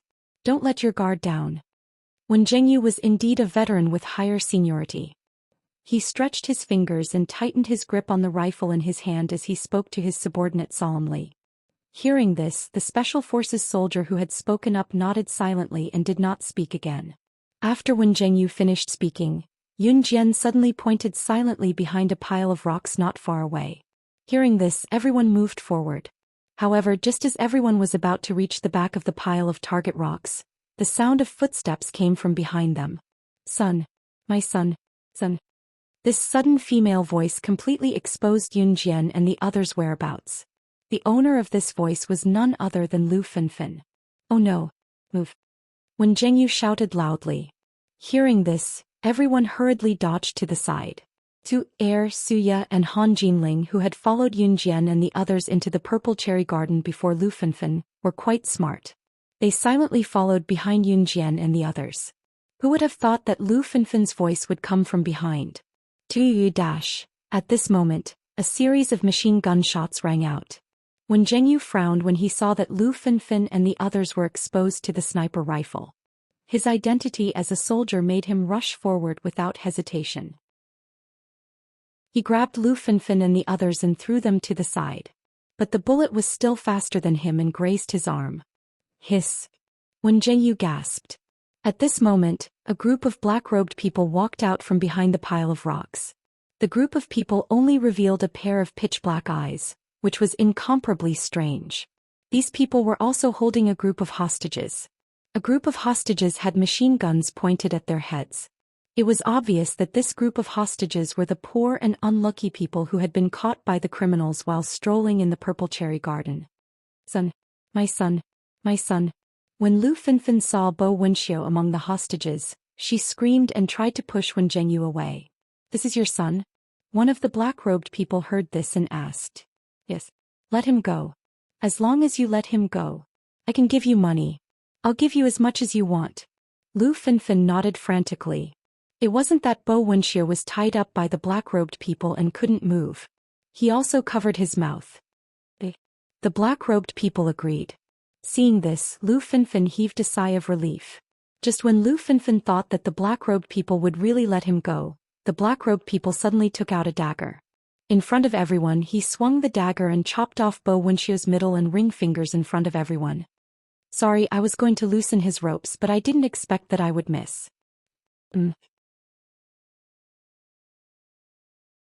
Chapter 2487. Translator, Endless Fantasy Translation Editor. Endless Fantasy Translation, page 1/1. Translator. Endless Fantasy Translation Editor. Endless Fantasy Translation. The black-robed man's expression was hidden under the thick black robe. His tone was calm as if what he had just done was a very simple and normal thing. Woo. Woo. Woo woo. Bo Wenxiu, whose mouth was covered by black tape, had 2 of his fingers chopped off. He was in so much pain that the pulse in his head was obvious. The pain of having 2 of his fingers chopped off without any anesthetics made Bowen's face turn green with the black tape covering his mouth. When everyone saw this scene, all of them turned pale with fright. This was especially true for Suya, Han Jinling and the other young people. No. No. Son. My Wenxiu. Lu Finfin cried out in shock. Her eyes widened as if she couldn't believe the unreal scene in front of her. She cried out in surprise. No. Why? Impossible. Why was it her son? Why was it her son who had his fingers chopped off? When the other hostages saw this horrifying scene, they were so scared that their faces turned pale and their souls flew out of their bodies. Too cruel. It was simply too cruel. Was this black-robed man really human? How could he do such a thing? Other than Yun Jian, Everyone else was shocked by this horrifying scene. If Wen Zhengyu hadn't used his uninjured hand to hold onto Lu Fenfen, she would have already rushed out. It's all your fault. It's all your friend's fault. If it wasn't for your friend, my son wouldn't have escaped from today's engagement banquet, and wouldn't have bet on you. Once we get out of here, I'll definitely kill you. Lu Fenfen's eyes were red and swollen. She suddenly turned her head and shouted at Yun Jian. She looked as if she couldn't wait to kill Yun Jian. At this moment, the black-robed man's attention was on Yun Jian. Hee hee. In the next second, the black-robed man laughed. You've finally appeared. Looking at Yun Jian, the black-robed leader continued. From the beginning, Yun Jian felt that this black-robed man's voice was very familiar. Under everyone's gaze, Yun Jian lowered her eyes. In the next second, she said firmly without any hesitation or doubt. You are Qi Ling, the former number 2 assassin on the assassin ranking. As soon as these words were spoken, everyone present suddenly turned to look at the black-robed man. Not only were they terrified of the black-robed man's identity as an assassin. What was even more frightening was, Qi Ling was the former number 2 assassin on the ranking list. In other words, Qi Ling was the assassin who had killed Slaying God, the current number 1 on the international secret agent ranking, a few years ago during the Bloody Night incident. He was already a dead man. How could he still be alive? Hee hee hee. The assassin called Qi Ling suddenly tore off the black cloth covering his face, revealing a ferocious face. That appearance was indeed that of Qi Ling, one of the top 20 international assassins who had died in that Bloody Night incident. Qi Ling was supposed to be a dead man. What was going on? At this moment, the 19 black-robed men standing next to Qi Ling tore off the black cloth covering their faces one by one. Familiar faces from the Bloody Night incident were exposed before everyone's eyes. Just as Su Er, Su Ye, Lu Fenfen, Wen Zhengyu and everyone else present were stunned by the scene before them. Qi Ling suddenly uttered words that were unforgettable to Yun Jian in front of everyone who was pale with fright. You're right, Yun Jian, you're right. Slaying God, you didn't expect us to come back to life after you killed us, did you? It's been a few years since we last met and you're still as powerful as ever. But we're still not convinced. Here and now, the Bloody Night incident will happen again. Slaying God, take this. Translator, Atlas Studios Editor, Atlas Studios. Chapter 2488. Translator, Endless Fantasy Translation Editor. Endless Fantasy Translation, page 1/1. Everyone present had heard about the Bloody Night incident that had taken the world by storm a few years ago. It was a storm that stirred up huge waves in the world. The top 10 secret agents on the International Secret Agent Leaderboard had teamed up with the top 10 killers on the International Assassin Leaderboard to deal with a secret agent codenamed Slaying God. In the end, Slaying God single-handedly annihilated 20 top secret agent assassins and shot to fame. This incident caused a global sensation. Countless international bigwigs were terrified of Slaying God's secret agent. Be it the Bloody Night incident or Slaying God, everyone present was no stranger to them. Therefore, after hearing Qi Ling's words, Lu Fenfen, the rich lady who had cursed Yun Jian earlier, turned as pale as a sheet of white paper. Su Er, Su Ye, Han Jinling, Zhou Depang, Wen Zhengyu, and the group of innocent tourists who were unfortunately held hostage by Qi Ling and his men. All of them were trembling in fear. To everyone's horror, the thing that shocked them the most was Yun Jian was the main character who had caused such a stir and shot to fame, the number 1 secret agent on the International Secret Agent Leaderboard, Slaying God.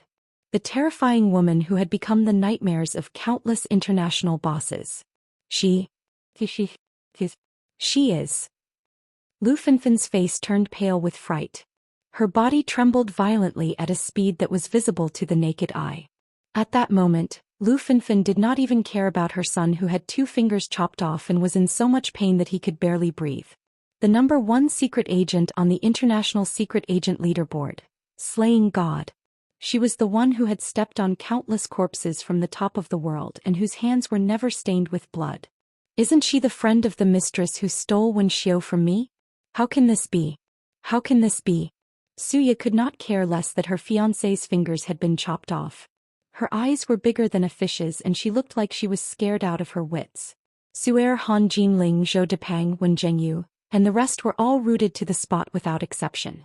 Just as everyone stood there in a daze, unable to utter a single word, Yunjian slowly raised her head. Under her bangs, her murderous gaze swept across the entire crowd. "It was that guy who helped you revive, right?" The clear female voice that was indescribably comforting rang, but Yunjian was already looking up at Qiling and the others. She didn't care about the reactions of the people around her. Her eyes were fixed on the 20 people led by Qiling.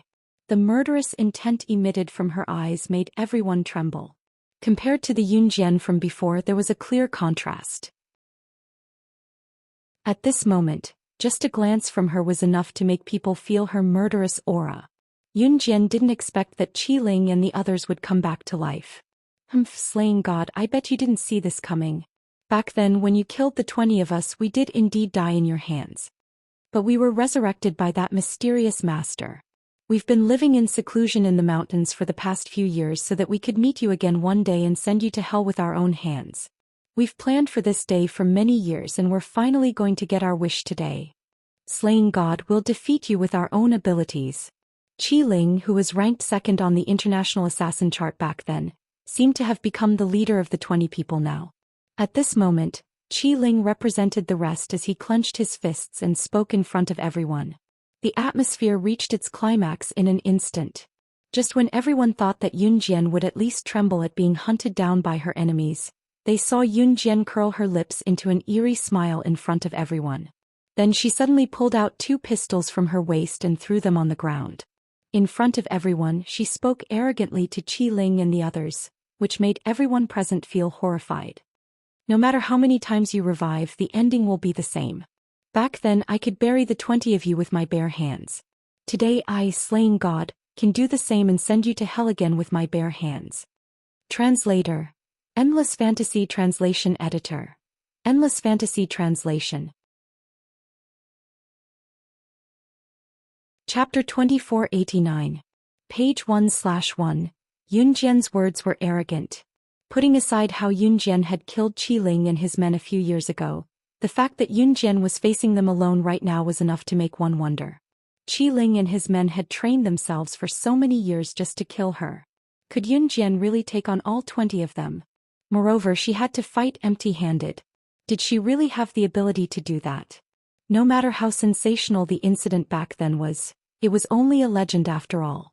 To Lu Finfin, Su'er, Suya, Wenjengyu and the rest, a legend was different from what they had witnessed in real life. Even if Yunjian had defeated Qiling and its 20 men in the past, was there really a chance of her winning when her petite figure went up against 20 burly and invincible secret agent assassins who had once swept the world? It was mentioned that the 20 assassins who were ranked in the top 10 of the international assassin ranking a few years ago were not on the same level as the current top 10 assassins. To put it simply, Qiling and his men had been ranked in the top 10 of the international assassin ranking for more than 10 years. After Qiling and his men were killed by Yunjian, the top 10 spots on the international assassin ranking were suddenly empty. As the saying went, a country could not live without a king. Qiling and his men's positions were naturally taken over by the assassins ranked behind them. If the 20 agents who took over the positions of Qiling's 20 assassins were stronger than Qiling's 20 assassins, they should have long been ranked higher than Qiling's 20 assassins. Therefore, the abilities of Qiling and his men were not something the current top 10 assassins on the international assassin ranking could compare to. Just as everyone was frowning in worry, wondering if Yunjian could win against Qiling and his men, Qiling and his men laughed. All of a sudden Qiling chuckled as well. "Slaying God, we assassins have always been unscrupulous. Don't forget that there are many hostages around here. I don't believe that you can take care of them one by one." The corners of Qiling's mouth curved into a strange smile. At the same time he spoke evilly. After saying that, Qiling glanced at Lu Finfin, Suya, Su'er, Wenjengyu and the others with a strange look. That gaze seemed to be telling everyone present that everyone here was a hostage. None of them could escape death. Lu Finfin and the others shuddered when they were glanced at by this terrifying gaze. However, this was indeed the case. Everyone present except for Snake Lizard's group was a burden to Yunjian. Just when everyone thought that Yunjian would not be able to escape death, Yunjian's cold voice suddenly rang out. "What does their lives have to do with me?" The life and death of these people did not affect Yunjian in the slightest. Why was slaying God listed as the top secret agent in the International Secret Agent ranking? That was because she was cold and heartless. She had never stopped moving forward because of anyone. Upon hearing Yun Jian's words, everyone's hearts trembled. Haha. I've almost forgotten that you, slaying God, have a cold and heartless side. Qiling was not shocked at all. The ones who were truly shocked were the group of people around them. Was Yun Jian planning to give up on them and live on her own? Just when everyone thought that Yun Jian and Qiling's men would continue their conversation, Qiling's eyes flashed and he secretly signaled to the other 19 assassins. 20 of them attacked Yun Jian from different angles.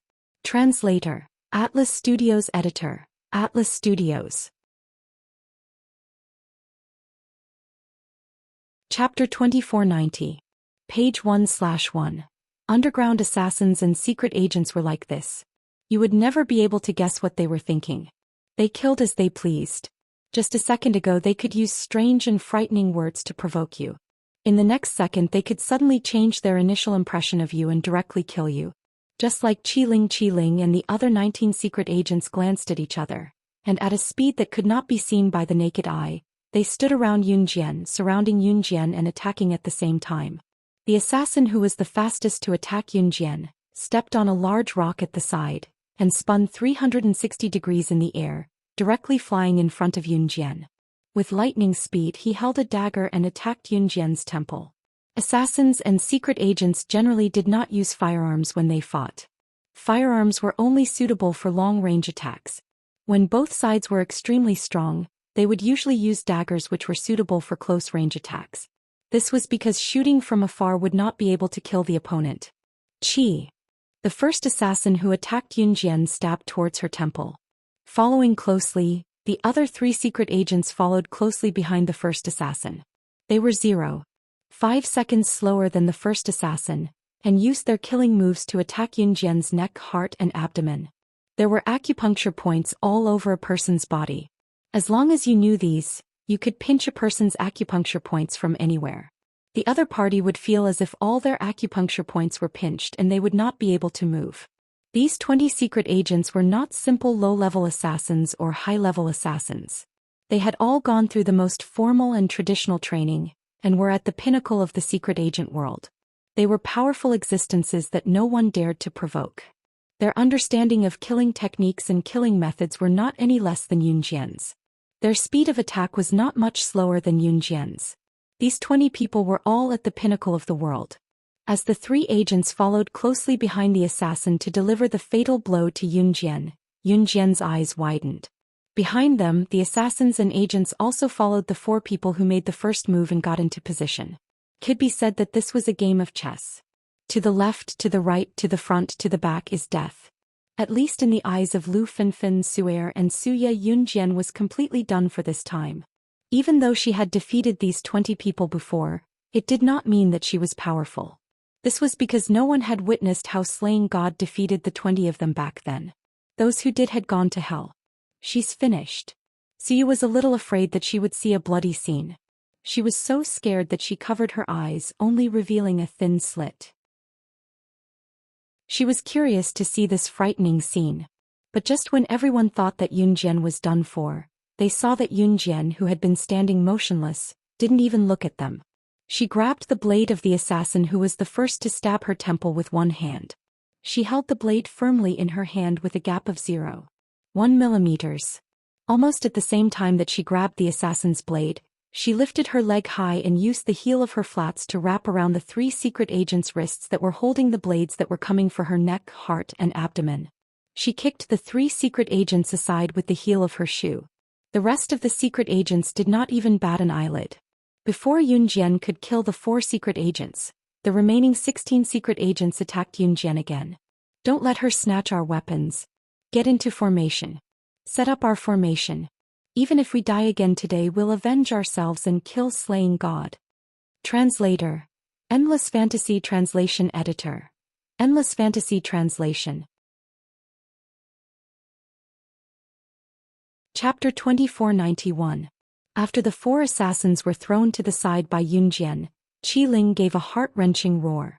He waved his dagger and arrived in front of Yun Jian in the shortest time possible. Yun Jian without a weapon was already hard for them to deal with. Once Yun Jian grabbed their weapons, the one with the absolute advantage would definitely be Yun Jian. This was a battle between the real world's top assassins. This was a battle of life and death between the former king and the current emperor. Oh my god. Was this their world? Belongs to the world of assassins and agents. Han Jinling didn't even want to blink his eyes. He stared fixedly at the shocking scene before him and sighed. This is probably the world of assassins and agents. Su'er gave a long sigh and said firmly. This was the world of assassins and agents. At this moment Yun Jian was facing Qi Ling. After Qi Ling finished his words, he flashed behind Yun Jian and attacked Yun Jian from behind. At the same time, 5 assassins attacked Yun Jian from 5 different angles. They attacked Yun Jian from the front. Seeing this, Yun Jian's eyes narrowed slightly. Then she squatted down and planned to kick the 5 assassins to the ground. These 5 assassins were not weak. Seeing this, they immediately changed their knife techniques and attacked Yun Jian, who was squatting down. Qi Ling's dagger was about to pierce Yun Jian's heart from the back. However, just as the 5 assassins changed their weapons to attack Yun Jian, who was squatting down, she stood up abruptly and lifted her leg to sweep it across. She had intended to sweep the 5 assassins' legs, but she stood up without warning and kicked their heads consecutively. The 5 assassins had no time to react and were kicked to the ground. At this moment, Qi Ling's dagger was 0.1 millimeters away from Yun Jian's heart from the back. Just when everyone's hearts were in their throats, thinking that Yun Jian would definitely fail this time, a voice suddenly rang out. Using the inertia from kicking the 5 assassins to the ground, Yun Jian spun sideways and clasped her hands together, catching Qi Ling's blade that was aimed at her heart between her palms. Oh no. Qi Ling's heart skipped a beat. Just as Qi Ling's heart skipped a beat, Yun Jian's monotonous voice rang out in front of everyone. Now it's my turn to fight back. These words were cold to the bone. Qi Ling was frightened and panic-stricken. Dagger. Dagger. Dagger. With a side kick, Yun Jian sent Qi Ling to the ground. At the same time, she slashed Qi Ling's hand that was holding the dagger. Lowering her hand, she gripped the dagger accurately in front of everyone. She had snatched the weapon in the end. This meant that it was time for her, slaying God, to retaliate. The 20 assassins who had charged forward fearlessly were now staring at Yun Jian cautiously, as if their feet were glued to the ground. None of them dared to move forward. Slaying God, the number 1 on the international secret agent ranking, was the king when she did not have a weapon. When she had a weapon, she was the ruler of the world. A sacred symbol that could make all living beings bow down to her. At this moment, be it Lu Fenfen, Su'er, Suya, Han Jinling, or even Wen Zhengyu, everyone's eyes were glued to Yun Jian. They were completely stunned by Yun Jian's terrifying skills. Just as everyone watched, Yun Jian suddenly raised the dagger in front of her eyes. The sharp glint in her eyes shone through the dagger and was reflected in everyone's field of vision. Her lips curled into an eerie curve that sent chills down one's spine before she blurted out the most brash and arrogant words. "You're the one who's going to kill me. It's time to send all of you on your way." If you want to talk about Campus Rebirth, the strongest female secret agent with more like-minded people, follow Excellent Reading Literature on WeChat. Talk about life, find a confidant. Chapter 2492. Translator. Endless Fantasy Translation Editor. Endless Fantasy Translation Translator. Endless Fantasy Translation Editor. Endless Fantasy Translation Translator. Endless Fantasy Translation Editor. Endless Fantasy Translation. Yun Jian's flawless face was so beautiful that it made people forget to breathe. Her lips that had never been smeared with lip gloss were as pink as a newborn baby's with a natural pinkish red. Those words, which made one's head feel as if it had been smashed by something, came out from those naturally pink lips. Once the words were spoken, everyone's heart felt like it was being squeezed by someone's hand as their breathing quickened. Lu Fenfen, Suya, Su'er, Wen Zhengyu, and the rest had thought that Yun Jian would struggle even if she was slaying God when facing Qi Ling's team of 20 assassins.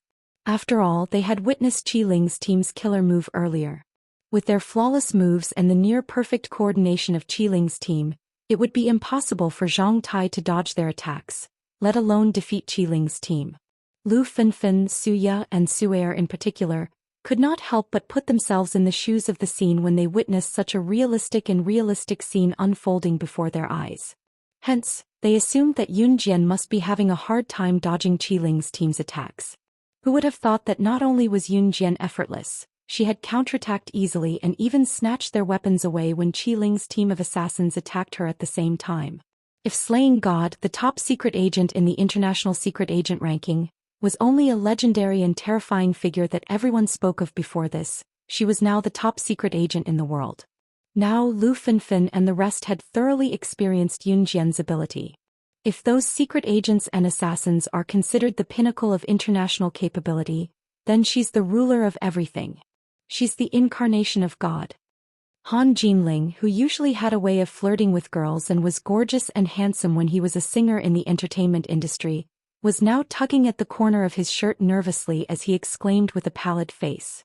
Lu Fenfen's expression darkened. Why was Qin Sini's friend such a terrifying existence?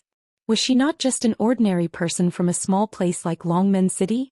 How did he know the #1 agent on the international secret agent ranking list? He was the kind of person who treated human life as child's play and killed without hesitation. Lu Fenfen and the others who were watching from the sidelines flashed through their minds. Qiling, who had just been knocked to the ground by Yun Jian, clutched his abdomen and stood up as quickly as he could.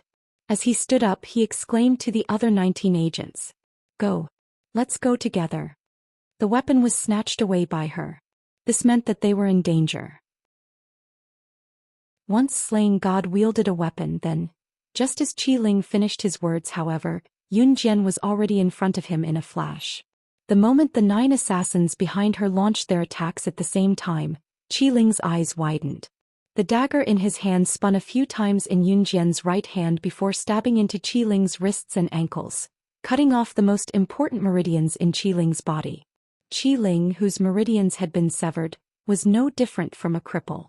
In the future he wouldn't even be able to hold a dagger. When the other 9 assassins saw this, they were stunned. Qiling was the strongest of them all. He was also their backbone. With their backbone crippled, it would be impossible for them to go against slaying God. This momentary pause was just a momentary pause. The dagger in Yun Jian's hand flew past the 9 assassins' necks, taking their lives with the flying dagger. At the same time, Yun Jian blocked the attacks of the 3 agents who were coming at her from behind. She flashed past them and grabbed their spines tightly, pinching them through their clothes before tightening her grip and grabbing them. A person's spine was the backbone of the body. Once someone with sufficient strength grabbed the spine and pinched the fatal point, the person would die before he could even make a final sound. This was common knowledge in the world of assassins and agents. Of course, under normal circumstances, killing someone by pinching the fatal point of the spine was only suitable for female agents to seduce them. This was because most people would not be able to pinch the fatal point, so they would need to feel around the person's back for a period of time. If it was someone else who needed to fumble around, Yun Jian did not even hesitate for a second to reach out and pinch their vital points. In just 3 short seconds she had killed the 3 agents who had followed her in quick succession. Her technique had once again refreshed Lu Fenfen and the rest's understanding of agents. At this moment, everyone around them was stunned by Yun Jian's fast, accurate, ruthless and steady technique. They stood rooted to the ground, trembling violently. Translator. Endless Fantasy Translation Editor. Endless Fantasy Translation. Chapter 2493. In the blink of an eye, Lu Fenfen, Su'er, Suya, and the rest of the 20 top-notch Secret Service assassins were reduced to 7. Yun Jian had severed all of Qiling's vital meridians with one slash. With his meridians crippled, he would never be able to hold a dagger or a gun again. In other words, that slash had turned Qiling into a cripple. A cripple who was worse than an ordinary person. As for the 9 assassins and the 3 agents, they were killed on the spot by Yun Jian with a single slash. Naturally, the remaining 7 Secret Service agents were no match for Yun Jian. Ha ha ha ha. Qiling guffawed when the outcome was decided and the remaining 7 Secret Service agents dared not come forward. The corpses of the 12 Secret Service assassins were strewn all over the ground. As he laughed, tears streamed down from the corner of his eyes. He laughed and cried at the same time. Qiling didn't find this strange scene strange at all. As he laughed, Qiling suddenly stood up shakily from the ground. He looked at Yunjian with a wide grin on his face. As he laughed, tears streamed down from the corner of his eyes. Haha. I can't believe that after so many years the 20 of us are still no match for you. Ha. Ha. Ha. Qiling laughed like a madman. His laughter was earth-shattering. Lu Fenfen, Su'er and the rest felt their hearts clench as they panicked. Qiling chuckled like a car that had slammed on the brakes halfway through its journey. He stopped smiling abruptly and glared at Yunjian with a murderous glare before snickering menacingly. However, slaying God, do you really think that we can be resurrected because that mysterious big shot didn't give us any other powers? After that, Qiling looked at the 12 people who were killed by Yunjian and said, "Stand up all of you. It's time for slaying God to witness our true strength that transcends the universe." The mysterious person had given them a brand new power. It was enough to defeat slaying God's mortal body. Everyone was shocked when Qiling said that. However, a minute passed and there was no reaction. Qiling's eyes trembled when he saw that. What's going on? After that, Qiling's earlier arrogance vanished. He glared at Yunjian and asked in a terrified tone, What did you do? Didn't the mysterious person who resurrected all of you tell you that I have the same power that you have? Just as Qiling's fear reached its peak, Yunjian spoke faintly. After that, her red lips curved into a smile. Qiling's eyes widened and everyone else's eyes widened. And I came from the mysterious person who resurrected all of you. As for them, their souls have been completely severed by me. Even if the mysterious person were to act again, he would not be able to save them. Once, the person, the world of the world. There was no other way to save them. Yunjian's words were a huge blow to Qiling. Qiling's face darkened to the extreme at this moment. However, Qiling's expression only darkened slightly. In the next second he suddenly laughed out loud. Even so. That mysterious person even sent Lord Zhuhuang to help us deal with you. Lord Zhuhuang's power is not something you can fight against. Slaying God, you're still going to die today. Qiling guffawed. However, his laughter only lasted for 2 seconds. A package stained with dried blood suddenly fell from the sky. The cloth outside the package slid to the ground, revealing a bloody head without a body. Lu Fenfen screamed in fright when she saw the head. When he saw the face of the head, Qiling's smile froze. Lord Zhuhuang? How is this possible? Just as Qiling's panicked voice fell, a magnetic male voice that was so cold that it sent shivers down one's spine rang out from behind the rock. That pleasant voice that made people unable to help but indulge in it came out from his handsome thin lips in front of everyone. You bullied the mother of my child. Did you ask for my permission?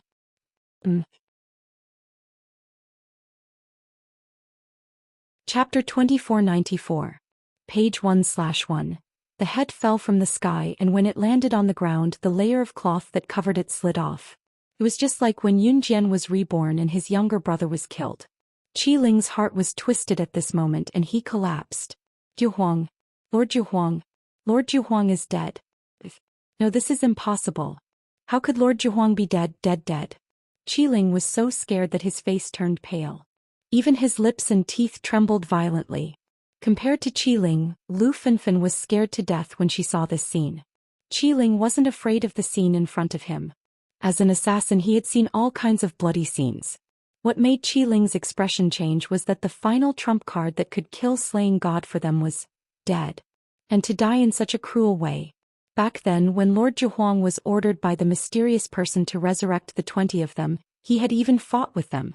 The reason was because when the 20 of them had just been revived, they were not willing to listen to Lord Zhuhuang. Who would have thought that Lord Zhuhuang would extend a finger and defeat all 20 of them? That brand new power, the power called spiritual power, made them crave and desire it. At the same time, they also held respect and worship for Lord Zhuhuang.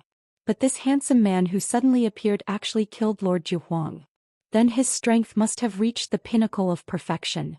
It was the first time Qiling felt fear from someone other than slaying God. He trembled for 2 seconds and took 2 steps back. He wanted to flee at the last minute. Brother, where are you going? Just as Qiling took 2 steps back and was about to escape, a whistle was blown and a male voice suddenly sounded behind Qiling. This man's voice carried a hint of joy. As soon as he finished speaking, the sound of a knife entering a person's body followed closely behind. However, Adam, who had suddenly appeared, was holding a long blade in his hand. Just as Qi Ling retreated and was about to escape, he stabbed the long saber in his hand into Qi Ling's heart. The long saber pierced through Qi Ling's chest from the position of his heart.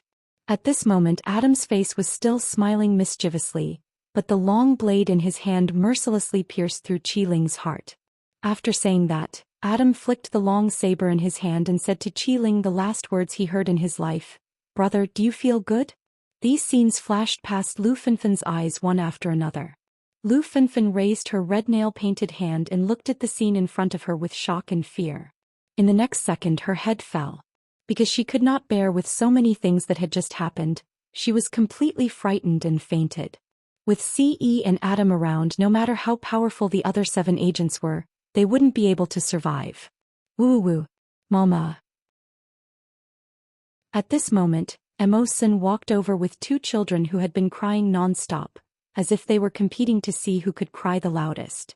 "This you really have children?" Han Jinling reacted at this moment. He looked at the 2 children in Immerse's arms who somewhat resembled Yunjian. His eyes widened and he asked in surprise. Yunjian ignored Han Jinling. When the 2 children saw Yunjian, they instantly stopped crying. At this moment the little boy and the little girl had pitiful tears hanging on their faces.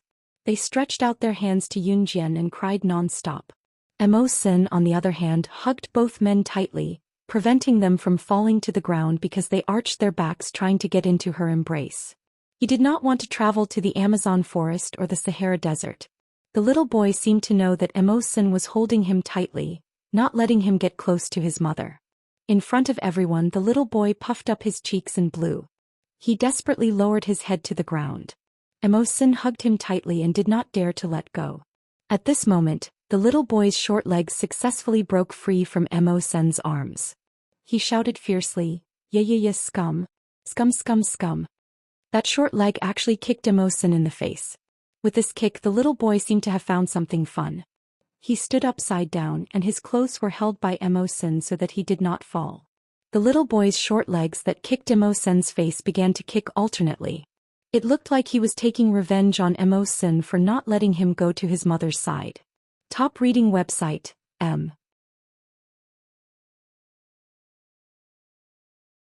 Chapter 2495. Young madam, young master is looking for you. Immerse, who was kicked a few times by the little guy, didn't have the slightest change in expression as he spoke to Yunjian.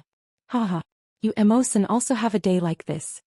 After Adam dealt with the few people at the scene, he directly threw the long saber on the ground and walked towards Immerse. Senator walking in front of Immerse, Adam reached out and picked up the little guy upside down, and then said to the little guy impolitely, "Hey kid, call me Big Brother and I'll take you to find your mother." The little guy, who was less than 6 months old, was picked up upside down by Adam, and he made a very dissatisfied "yeah sound. "Yo kid, you have a bit of a temper, you want to fight with Big Brother? Brother Xiaoxingwo." Adam still had a bit of a temper. However, just as Adam's words fell, he suddenly felt a sharp and irresistible killing intent refracted towards him. Adam held the little guy's leg with one hand and held the little guy upside down in front of him. His head slowly moved like a robot to look at the source of the killing intent. But his eyes just happened to meet Ciyi's deep black eyes that seemed to want to silence him. "This haha young master." Adam's face slowly stiffened at this moment. When he said this, he also picked up one of the little guy's legs and pulled the corner of his mouth. The next second, Adam hurriedly turned the little guy upside down and held him firmly in his arms. Little guy is so cute, huh?" Adam said and reached out to flick the little guy's pink and tender little face. He swallowed the word "kid" that he wanted to say at the beginning. "Sahara Desert for a month, food and accommodation are provided. Pack up, we'll leave tomorrow." C was expressionless. He glanced at Adam and after saying this he took Yunjian's hand and walked over to take the little girl from Mo Senator. He held her in his arms, threw the little guy to Adam and left after saying this. "My God, you want me to go again?" Adam pulled the corner of his mouth and his face was unhappy. After Yunjian and Ce had left with the little girl, Immerse put on his gloves and spoke to Adam calmly. "Let's get to work. Fortunately you're not carrying a girl. Otherwise you won't be able to come back from the Sahara Desert for a year." Immerse's words were ambiguous. What he meant by starting work was naturally to clean up the scene. What the hell? After hearing Mo Sen's words, Adam clicked his tongue at Mo Senator. Then he looked at the little fellow and was about to show a fierce expression to the little fellow. Lowering his head, he suddenly saw the little fellow looking at him and sticking out her tongue. Adam was furious. In his anger, Adam suddenly opened his mouth and said to the little fellow, "Kid, sooner or later, I'll make that stinking brat of mine marry your sister. Wait for me." He didn't dare to say this in front of C.E. Wei Province, Pan City People's Hospital. Not long after Qin Sini returned to the ward, Zhang Xiaofeng heard the news and ran back as fast as he could. At this moment, Zhang Xiaofeng and Qin Sini had been alone in the ward for a while. It was hot. Moreover, Zhang Xiaofeng couldn't hold back and finally confessed to Qin Sini. "Sini, be with me. Don't torment us anymore. I don't care about blood relations anymore. Let's be together." Zhang Xiaofeng suddenly said this. When he said this, Qin Sini was shocked. However, after the previous incident, Qin Sini was actually a little tempted. She was silent for a long time. Finally, she thought about how she would tell the elders if they were together. She closed her eyes and said, "I've already lost my virginity to Wenxiu. We're really not suitable for each other." Of course, this was just an excuse. Actually, Qin Sini's heart was still a little tempted. She even thought that if she hadn't lost her virginity to Wenxiu, then that day I was the one who asked Wenxiu to get you drunk and bring you to a hotel. After that, I asked him to take responsibility for me. Qin Sini, listen to me. I like you. That day I was the one who ked you, not Wenxiu.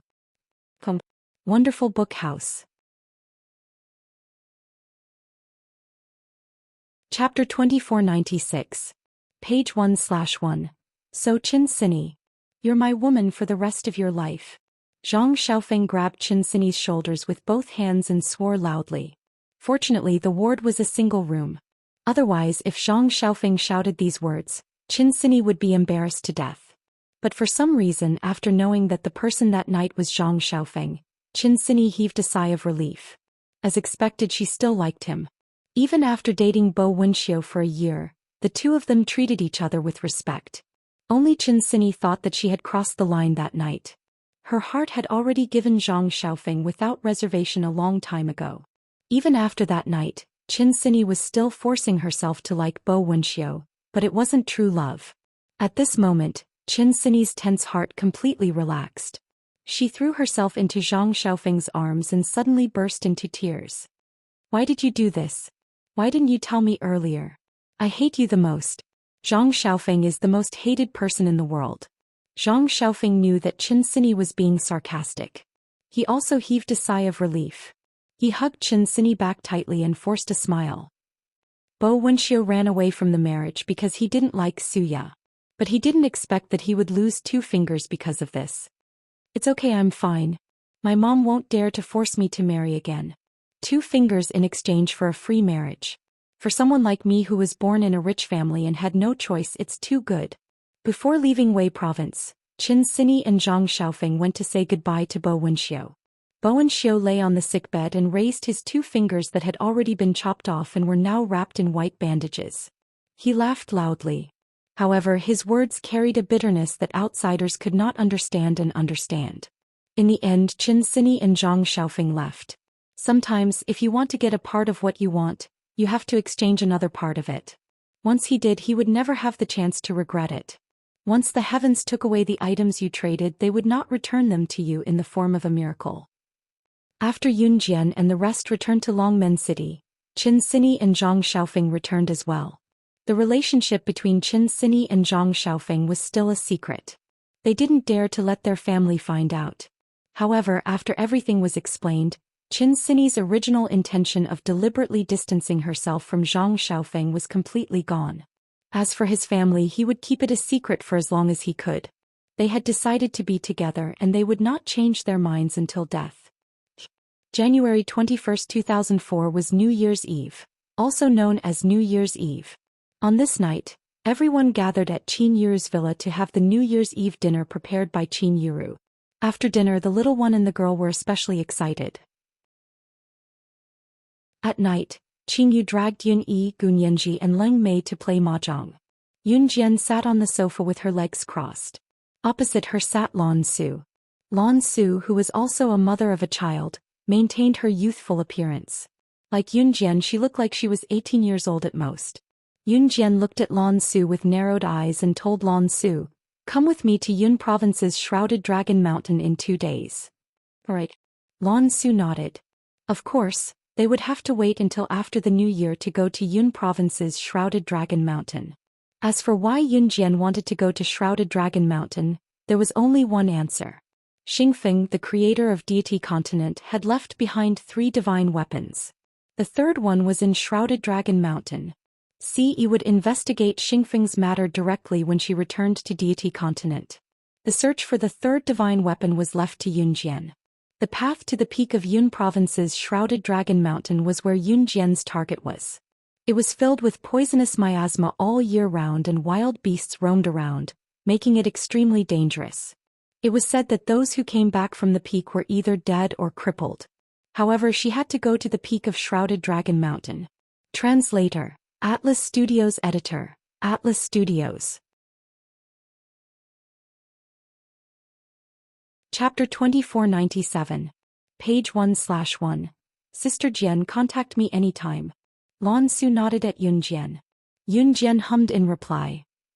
On New Year's Eve, Xiao Yunju, Duan Li, Duanya, and the children stayed up until past midnight, only going to bed after receiving the New Year's red packets from the adults. The little boy and girl did not know what a red packet was. After receiving the New Year's red packet, the little guy happily stuffed the big red packet into his mouth. In the end, they were stopped by Qin Yiru in time. New Year's Eve was very exciting for children. To Yun Jian, however, other than the incessant sound of firecrackers around them, it was no different from any other day. The next morning, Yun Jian accompanied Qin Yiru and Gu Junjian to visit their relatives. He did not go with them. Since the little boy and girl had slept late last night and were sound asleep this morning, Yun Jian could not bear to wake them up, so she asked Ce to stay and watch over them. Ce dared not disobey Yun Jian. Moreover, Ce did not feel anything about visiting Qin Yiru's relatives. Although it was said that they were visiting Qin Yiru's relatives, they were actually returning to Xinjiang town to bring some New Year's goodies or give the elderly a red packet. Gu Yunjian's relatives were not in Zhe province, so they were visiting Qin Yiru's relatives on New Year's Day. The first family they visited was Qin Yiru's maternal family, the Qins. When she saw Yun Jian alighting from the car, Qin Yiru's mother, Zhang Meihua, was the first to greet her from afar. "Oh, my granddaughter's back? Come in and have a seat. It's been so long since I last saw you. You've grown prettier. You're Yiru's child indeed, beautiful and delicate." Ever since she knew that Yun Jian was the director of New Cruise, Zhang Meihua had been fawning over her. Humans were like that. When someone you used to look down on became rich, they would forget what they had done to you that you could not tolerate and try to get close to you as if nothing had happened. There were many people who came to Zhang Meihua's house today. They only visited each other during New Year's Day and did not know that they were distant relatives. A normal person would not embarrass Zhang Meihua in front of so many people. At the moment, Zhang Meihua's relatives whom Yun Jian had never met were standing in the yard. They could not help but turn to look when they saw another visit. Judging from the way Zhang Meihua spoke to Yun Jian, anyone would assume that Yun Jian was close to her grandmother. Zhang Meihua was Zhang Meihua's Zhang Meihua, and Zhang was Zhang Meihua's Zhang house. Yang Zhang Zhang's family's Yun Jian had never forgiven Zhang Meihua for what she had done to Qin Yiru. Some people's mistakes could be forgiven, but some people's mistakes were just like those who cheated. They would never be forgiven in their lifetime. Yun Jian had never acknowledged Zhang Meihua as her relative. "Cousin, is this your granddaughter who managed to expand her company overseas at such a young age? Jenny, come here. This is your great-aunt's granddaughter. You're the same age." Just as Yun Jian was about to walk past Zhang Meihua to catch up to Qin Yiru, an old woman who was fawning over Yun Jian walked over. She tugged at her granddaughter's hand as she spoke to Zhang Meihua, trying to get closer to Yun Jian. Zhang Meihua knew that Yun Jian did not like her, but she had such a capable granddaughter. Old women from the countryside had no other talents but to brag about such things and compare whose offspring had better grades and prospects. As a matter of fact, Zhang Meihua had already bragged about Yun Jian being New Cruise's director.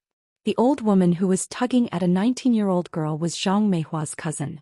They rarely interacted with each other.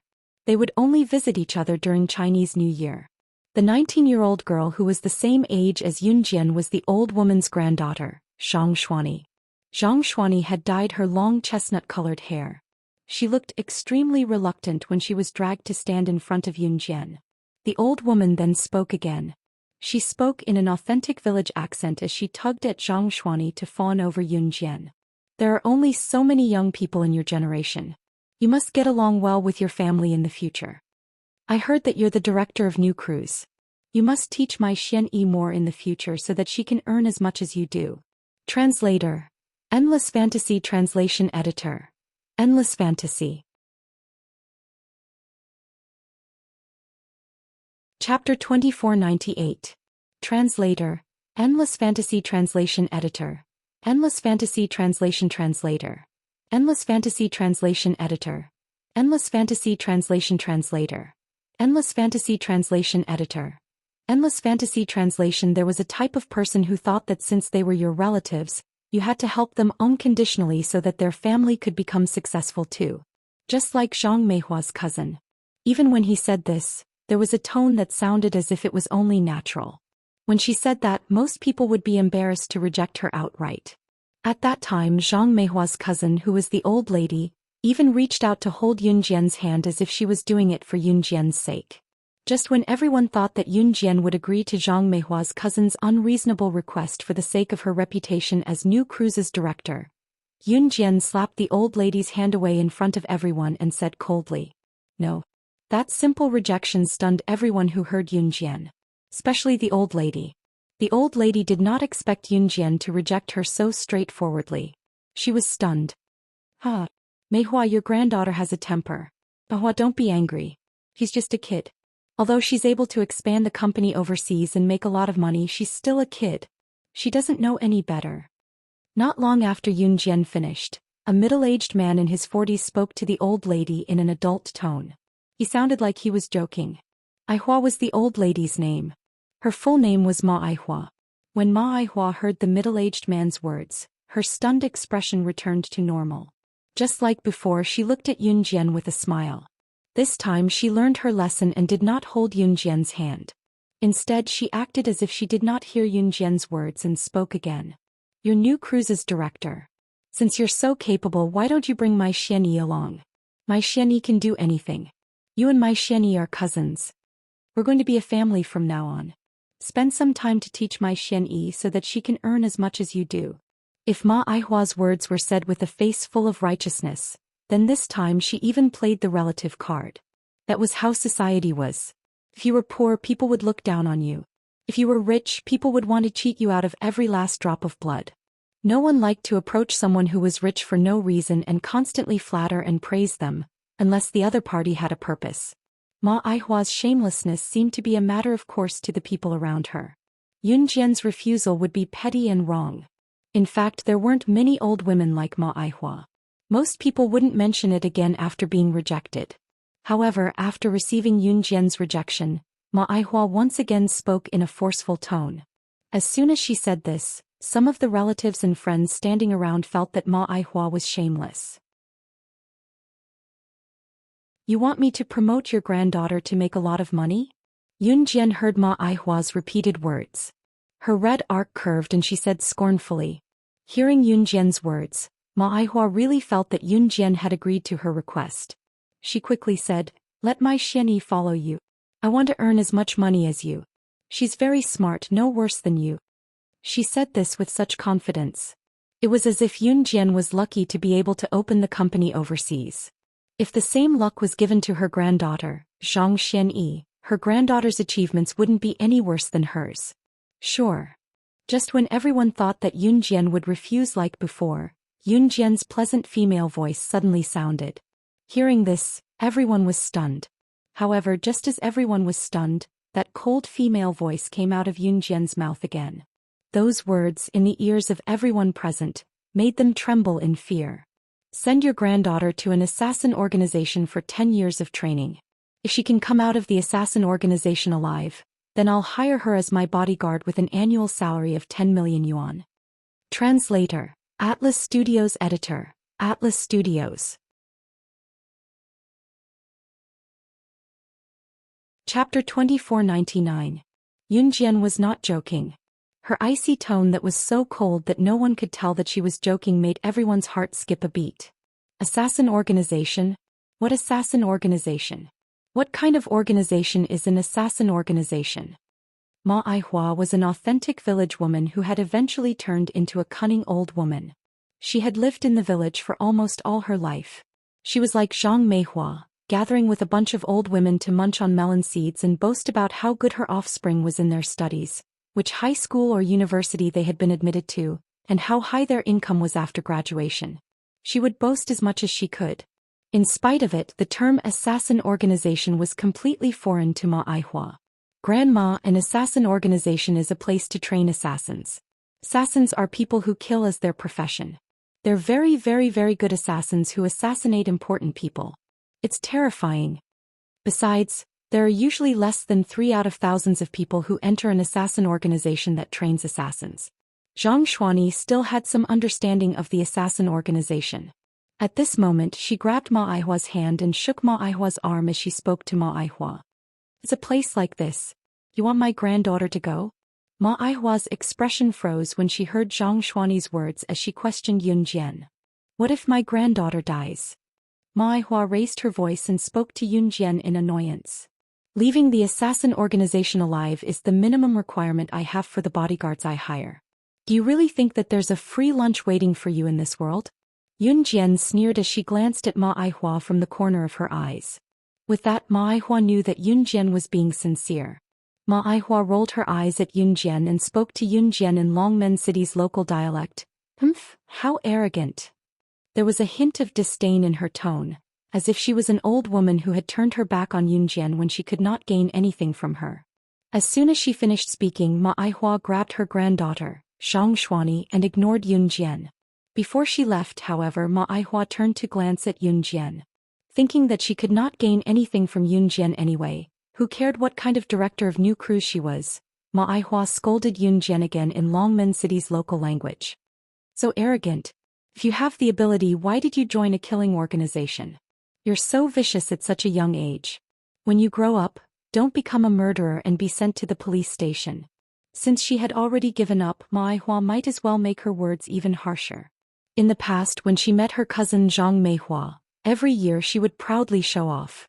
This was because Ma Aihua's descendants earned more money than Zhang Meihua's descendants and were better at studying. In the end, he did not expect Yunjian to appear. Now he could not show off during the new year. He was not happy at all. Oh dear cousin, what do you mean? What did my granddaughter do to you that you have to talk about her like this? Zhang Meihua had always been outshone by Ma Aihua every year. Now that Ma Aihua was talking about Yunjian like this, she was the first to object as she retorted. On the surface, she was helping Yunjian to fight back. In fact, if Yunjian did not have such achievements, Zhang Meihua would not have spoken up for Yunjian. Cousin aunt. My grandma's right. Your granddaughter said that she'll only bring me to earn money if I come out of the organization alive. Isn't it obvious that she's unwilling to bring me along? She's afraid that I'll steal her money because I'm too powerful. Assassin organization? Who knows if I'll really stab someone to death one day and be sent to the police station to spend my next life in jail. Zhang Xuani flicked her chestnut hair that fell over her shoulders and glanced at Zhang Meihua. It was only then that she turned to look at Yunjian. To her horror, she realized that Yunjian was already holding a shiny silver pistol in her hand. While everyone was still in shock, Yunjian twirled the silver pistol in her hands skillfully. She pointed the pistol's muzzle at Zhang Xuani and Ma Aihua right under their noses and gave them a cold curl.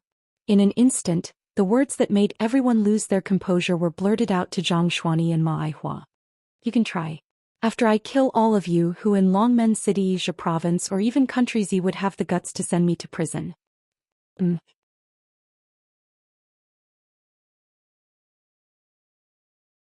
Chapter 2500. Page 1/1. No one in Longmen City, Zhe province or even the entire country had the guts to do so. To send her to prison. Who would have the guts to send her to prison, not to mention Z country even internationally? Yunjian's words were arrogant to the extreme. Her brazen words, coupled with her undeniable tone, and the silver pistol in Yunjian's hand. Everyone present felt like they had been shot and were facing death. The wrinkles on Ma Aihua's old, ugly and yellow face were crumpled like a piece of yellow paper that was crumpled into a ball due to the shock of Yunjian's action of taking out the gun. It was even uglier than the crumpled yellow paper. That's a gun. That's a gun. Grandma, that's a gun. When Zhang Xuanyi saw the toy in Yunjian's hand, her expression changed drastically. She grabbed Ma Aihua's hand tightly, squatted down and hid behind Ma Aihua. Ma Aihua was scared to death as well, her pale face scrunched up as she shouted, "Who's her mother? Don't you care about this child? Don't you shoot." Qin Yiru and Gu Junjian stood aside and watched Ma Aihua's shameless act. "Bah! Who told you to spout nonsense? I think you should take back these New Year's gifts too. Don't come again." Zhang Meihua found a chance to vent her anger. She ran into the house and took out the New Year's gifts from Ma Aihua. A small bottle of the cheapest oil in the supermarket and a carton of milk from an inferior brand, and tossed them in front of Ma Aihua and Zhang Xuanyi. Take it. Don't come again." Zhang Meihua tossed the cheap gifts back to Ma Aihua and Zhang Xuanyi. After tossing the gifts to Ma Aihua and Zhang Xuanyi, Zhang Meihua's anger was vented. Although there were many relatives around, it was obvious that Ma Aihua and Zhang Xuanyi were the ones who got into trouble first. Instead of calling it a New Year's greeting every year, it was more like Ma Aihua came to her door with cheap gifts to show off in front of Zhang Meihua. Zhang Meihua could not stand her boastful tone and wished she could embarrass Ma Aihua right there and then. Now the opportunity had presented itself. "Xuanyi, go get your dad. Let's go. Ma Aihua stepped back, stretched out her hand and pushed Zhang Xuanyi. Her own people were the first to leave and she ran away like a wisp of smoke. He looked like he was afraid that he would be shot to death by the gun in Yunjian's hand if he was one step slower. Zhang Xuanyi was also afraid. She chased after Ma Aihua and only shouted to her father, who was still standing in the room, "Dad, let's go." Then she avoided the place as if avoiding the plague. After Zhang Meihua ran away, the rest of Zhang Meihua's relatives and friends were still looking at the gun in Yunjian's hand in fear. They did not know whether to run or not. Just as everyone's hearts were tensed up and they were scared to the extreme, they even imagined that Yunjian would lose control of the gun in her hand and accidentally shoot them. Yunjian suddenly threw the silver gun into the air. Everyone's emotions reached a climax at this moment. Yunjian, on the other hand, looked straight ahead. She did not even look at the silver gun that was thrown into the air. She reached out and caught the gun steadily. Then she revealed a harmless and shy smile in front of everyone. It was as if the murderous girl just now was not herself. She raised the gun and said expressionlessly, "This is a toy gun." Everyone was speechless. Translator, Atlas Studios Editor, Atlas Studios.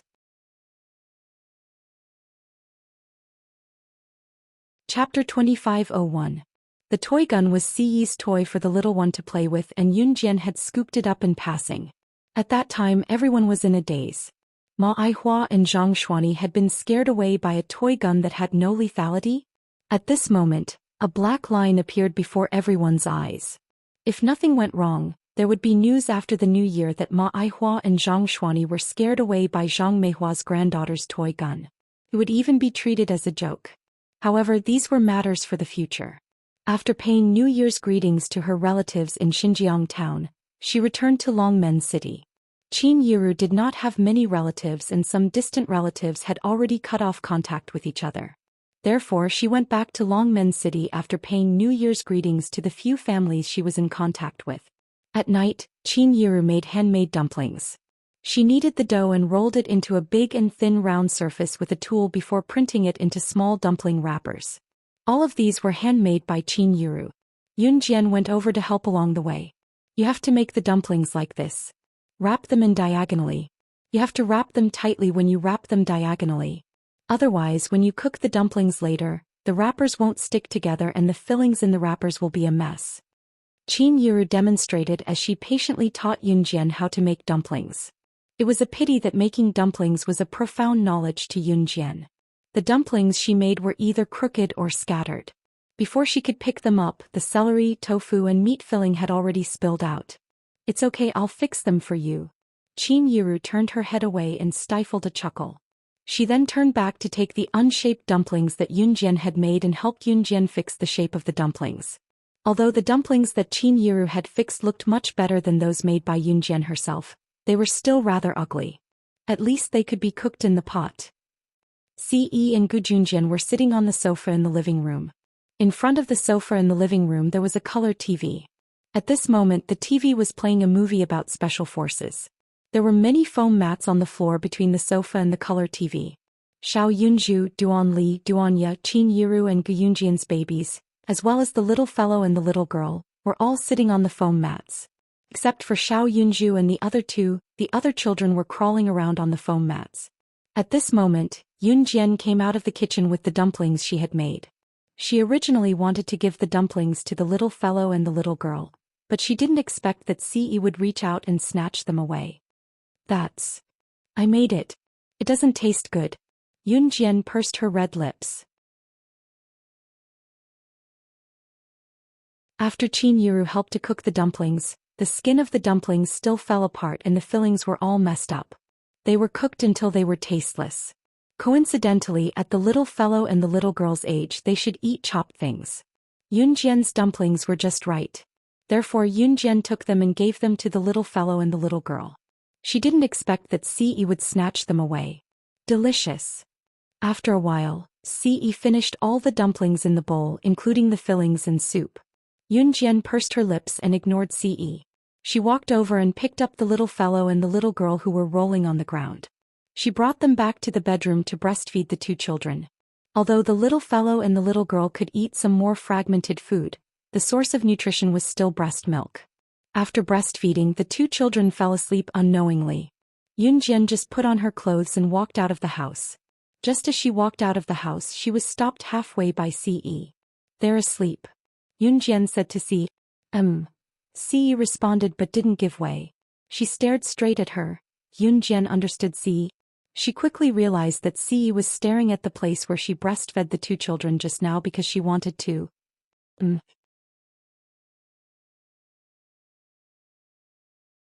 Chapter 2502. Page 1/1. In the end, Yunjian fulfilled Ce's perverted request. When they went downstairs again and reached the staircase, Yunjian tugged at her clothes on purpose, afraid that someone would notice something fishy. Ce, on the other hand, had a hand in his pocket as if nothing had happened as he held Yunjian's hand and went downstairs. He looked like he was afraid that others would not know what an embarrassing thing he had done just now.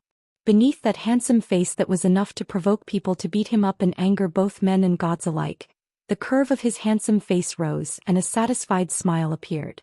"Xiaojian, are Yuan and Mingyu asleep?" Qin Yiru asked Yunjian as she cleared the dishes. They're asleep." Yunjian nodded. "I'll sleep with the kids after I clear the dishes. I've left the dumplings in the pot for you guys. They're still warm. Go eat them, they won't taste good when they get cold," Qin Yiru said. Yunjian nodded and went into the kitchen with Ce to scoop the dumplings that Qin Yiru had left in the pot. Other than Qin Yiru's house, Qin Yu's house was lively as well.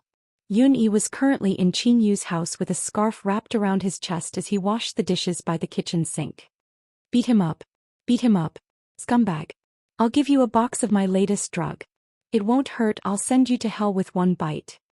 Yun-Yi was washing the bowls and chopsticks from the candlelight dinner he and Qin Yu were having tonight when he turned to see Qin Yu, who was sitting on the sofa in the living room, hugging a teddy bear and whacking it while watching the cliched romance movie on the TV angrily. He smiled knowingly as his tall frame stood in front of the kitchen sink to wash the bowls and chopsticks skillfully. Yun-Yi had been staying at Qin Yu's house for the past 2 days, spending time alone with her. If he were to ask where Gu Nianji, Leng Mei and the others had gone, of course, it was because they had been chased away by Yun-Yi. It was New Year's Eve. He could not let these eyesores disrupt his great opportunity to be alone with his Qin Yu. Blood Doll Organization. The leader of the Blood Doll, Di Lin, was sleeping on his bed. He was reading the international news with a newspaper in his hand.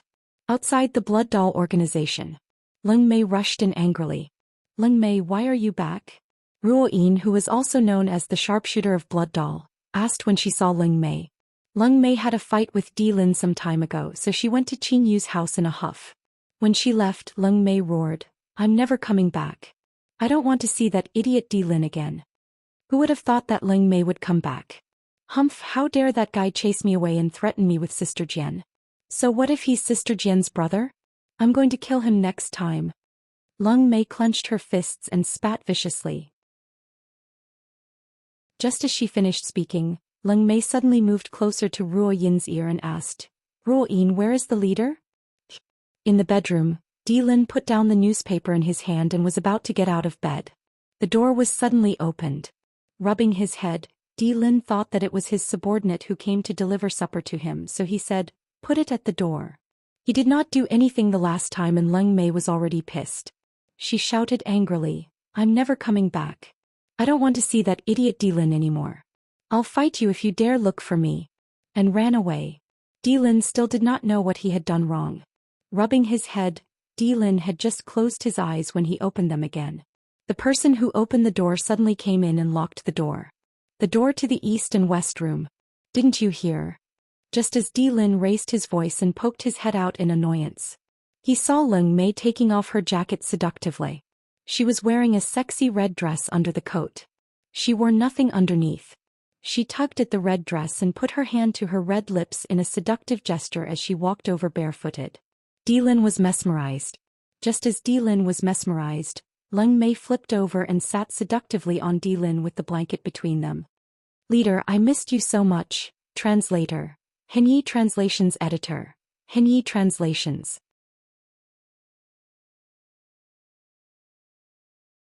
Chapter 2503.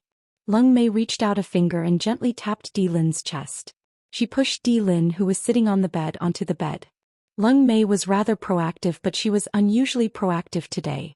Did she not say that she never wanted to see him again? Di Lin knew that Lung Mei would come back or he would have gone to her long ago. He was not used to Lung Mei's initiative. Di Lin grabbed Lung Mei's wrist. His pale and handsome face couldn't help but ask, where did you go? The pleasant atmosphere was ruined by Di Lin just like that. Lung Mei's face darkened as she flipped off Di Lin to sleep on the other side of the double bed with a pout. How boring. As she spoke, she leaned over and rested a hand on the blanket to take the glass of water that Di Lin had just drunk from on the bedside table and took a few gulps. I'm so pissed. I didn't even get a sip of water when I was chased out in the wee hours of the morning yesterday. Chief's the best, I don't have to worry about food and clothing here. Lung Mei placed the empty glass of water on the bedside table. Her entire body was paralyzed and stretched out like the Chinese character, occupying the entire bed. An arm and a leg were propped on Di Lin with the blanket between them. Hey, I'm exhausted from the flight the whole night. Let me rest for a bit. Lung Mei closed her eyes as she spoke, planning to sleep for Rayal. Before she could doze off, however, Di Lin grabbed her wrist. Running away after flirting? There's no such thing in this world. Di Lin flipped over and pinned Lung Mei, who was wearing nothing but a red veil underneath. Chief, what are you doing? So, softer. The night was long. Zhe Province's Longmen City. When it was midnight, Yun Jian left the warm bed and left the children to Siyi's care before she got up and walked out. Once she was out of the woods, Yun Jian flashed to a garden not far away from the mansion. Snake. Lizard was standing there with her arms behind her back. Hearing the sound Snake, Lizard turned to Yun Jian. Sister Jian. Yes. Yun Jian nodded and asked, have you prepared the details of the shareholders of the International Intelligence Platform Center who refused to withdraw their embezzlement from the Kosha mercenaries? Previously, at the International Intelligence Platform Center, Yun Jian had used Diani's hand to demonstrate to the big shots of the International Intelligence Platform Center. The Kosha mercenaries' intelligence unit had always been suppressed by the International Intelligence Platform. If the forces behind Diani's intelligence team were not the Kosha mercenaries, those old bastards would have been even more ruthless. Some time ago, the chairman of the International Intelligence Platform Center had called for an emergency shareholders meeting to immediately withdraw the embezzlement of the Kosha mercenaries' intelligence team. However, some stubborn shareholders refused to do so. Yun Jian planned to make those old men pay the price today. The stubborn shareholders refused to back down because they thought that slaying God would never interfere in this matter. Otherwise, what would he be doing? In this world, there were always some people who held on to a fluke mentality, thinking that their luck wouldn't be so bad. It's ready. It's all here. Snake.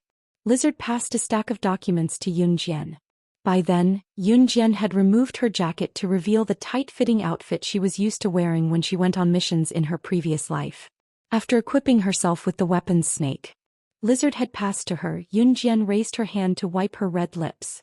Her other hand was toying with a Beretta M92F silenced pistol. She narrowed her eyes and looked into the distance through the gun's aiming line. At the same time she spoke calmly but the words that could change the outcome of the world. Go to the International Secret Agent Assassin website and spread the word immediately.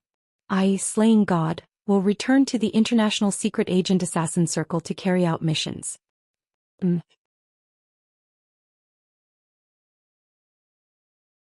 Chapter 2504. Translator. Endless Fantasy Translation Editor. Endless Fantasy Translation, page 1/1. Since her rebirth, Yunjian had been roaming the world's pinnacle as Slaying God, but she had never accepted a mission with a high reward from an international assassin website. In other words, although Yunjian had always been around, the 1027 assassination missions she completed and the 109 assassin organizations she annihilated were all completed before her rebirth. Since she did not accept any missions from the International Secret Agent Killer website, it meant that as Slaying God, all the records that were recorded in her files were completed by her a few years ago. In the years that followed, Slaying God had never accepted a single bounty mission. She could be considered as having retired from the International Assassin Circle. To put it simply, she would not accept the mission no matter how much money she was offered. Slaying God had retired for many years. Letting Snake.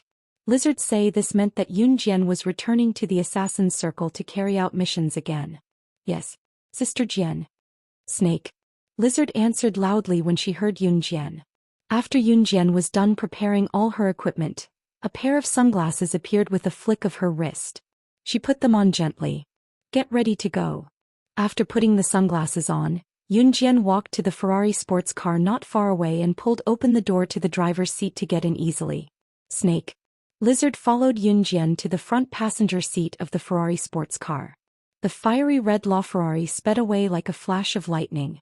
As the shareholders of the International Intelligence Platform Center, they had offended many people on a daily basis. There were plenty of people on the International Assassin website who wanted to eliminate the shareholders with a hefty reward. In spite of it, there were very few assassins and secret agents who were capable of taking on the task of assassinating the shareholders of the International Intelligence Platform Center. Screech. The sports car sped along the highway at lightning speed. Occasionally when they passed by a bend, the reflection of Yunjian's red lips could be seen in the rearview mirror. Slaying God had accepted the hefty reward for the shareholders of the International Intelligence Platform Center. There was an unspoken rule when Slaying God went on a mission. Basically, assassins and special agents would kill their targets without anyone knowing when they went on a mission. On the other hand, Slaying God never hid when she went on a mission. On the other hand, she would send an assassination notice to the target in advance. Tell him in advance that I'm coming to kill him. The real reason why the international bigwigs, businessmen and politicians were afraid of Slaying God was that even after Slaying God had sent them the assassination notice and told them to be prepared for the nets above snares below, it was futile. This was the most frightening part. International Intelligence Platform Center, conference room. What's going on? Slaying God is really going to attack us. A short and plump middle-aged man stood up, trembling. He looked at the director of the International Intelligence Platform in the middle of the room, holding an assassination notice written by Slaying God. Slaying God who hasn't been on a mission for years. How could this be? How could this be? Director, I don't want to die. I don't want to. Director, let's revoke the deduction of the Kosha Mercenaries Intelligence Unit. We don't want that money anymore. I beg you to save us. Save us. Another shareholder who was doing well in the business world also held an assassination notice in his hand. He was so frightened that he fell to the ground, trembling uncontrollably.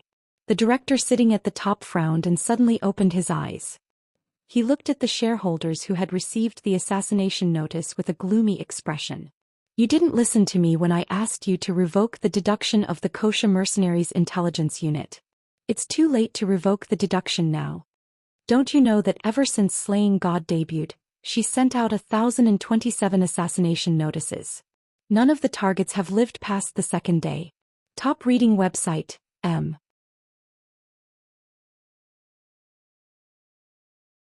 Chapter 2505.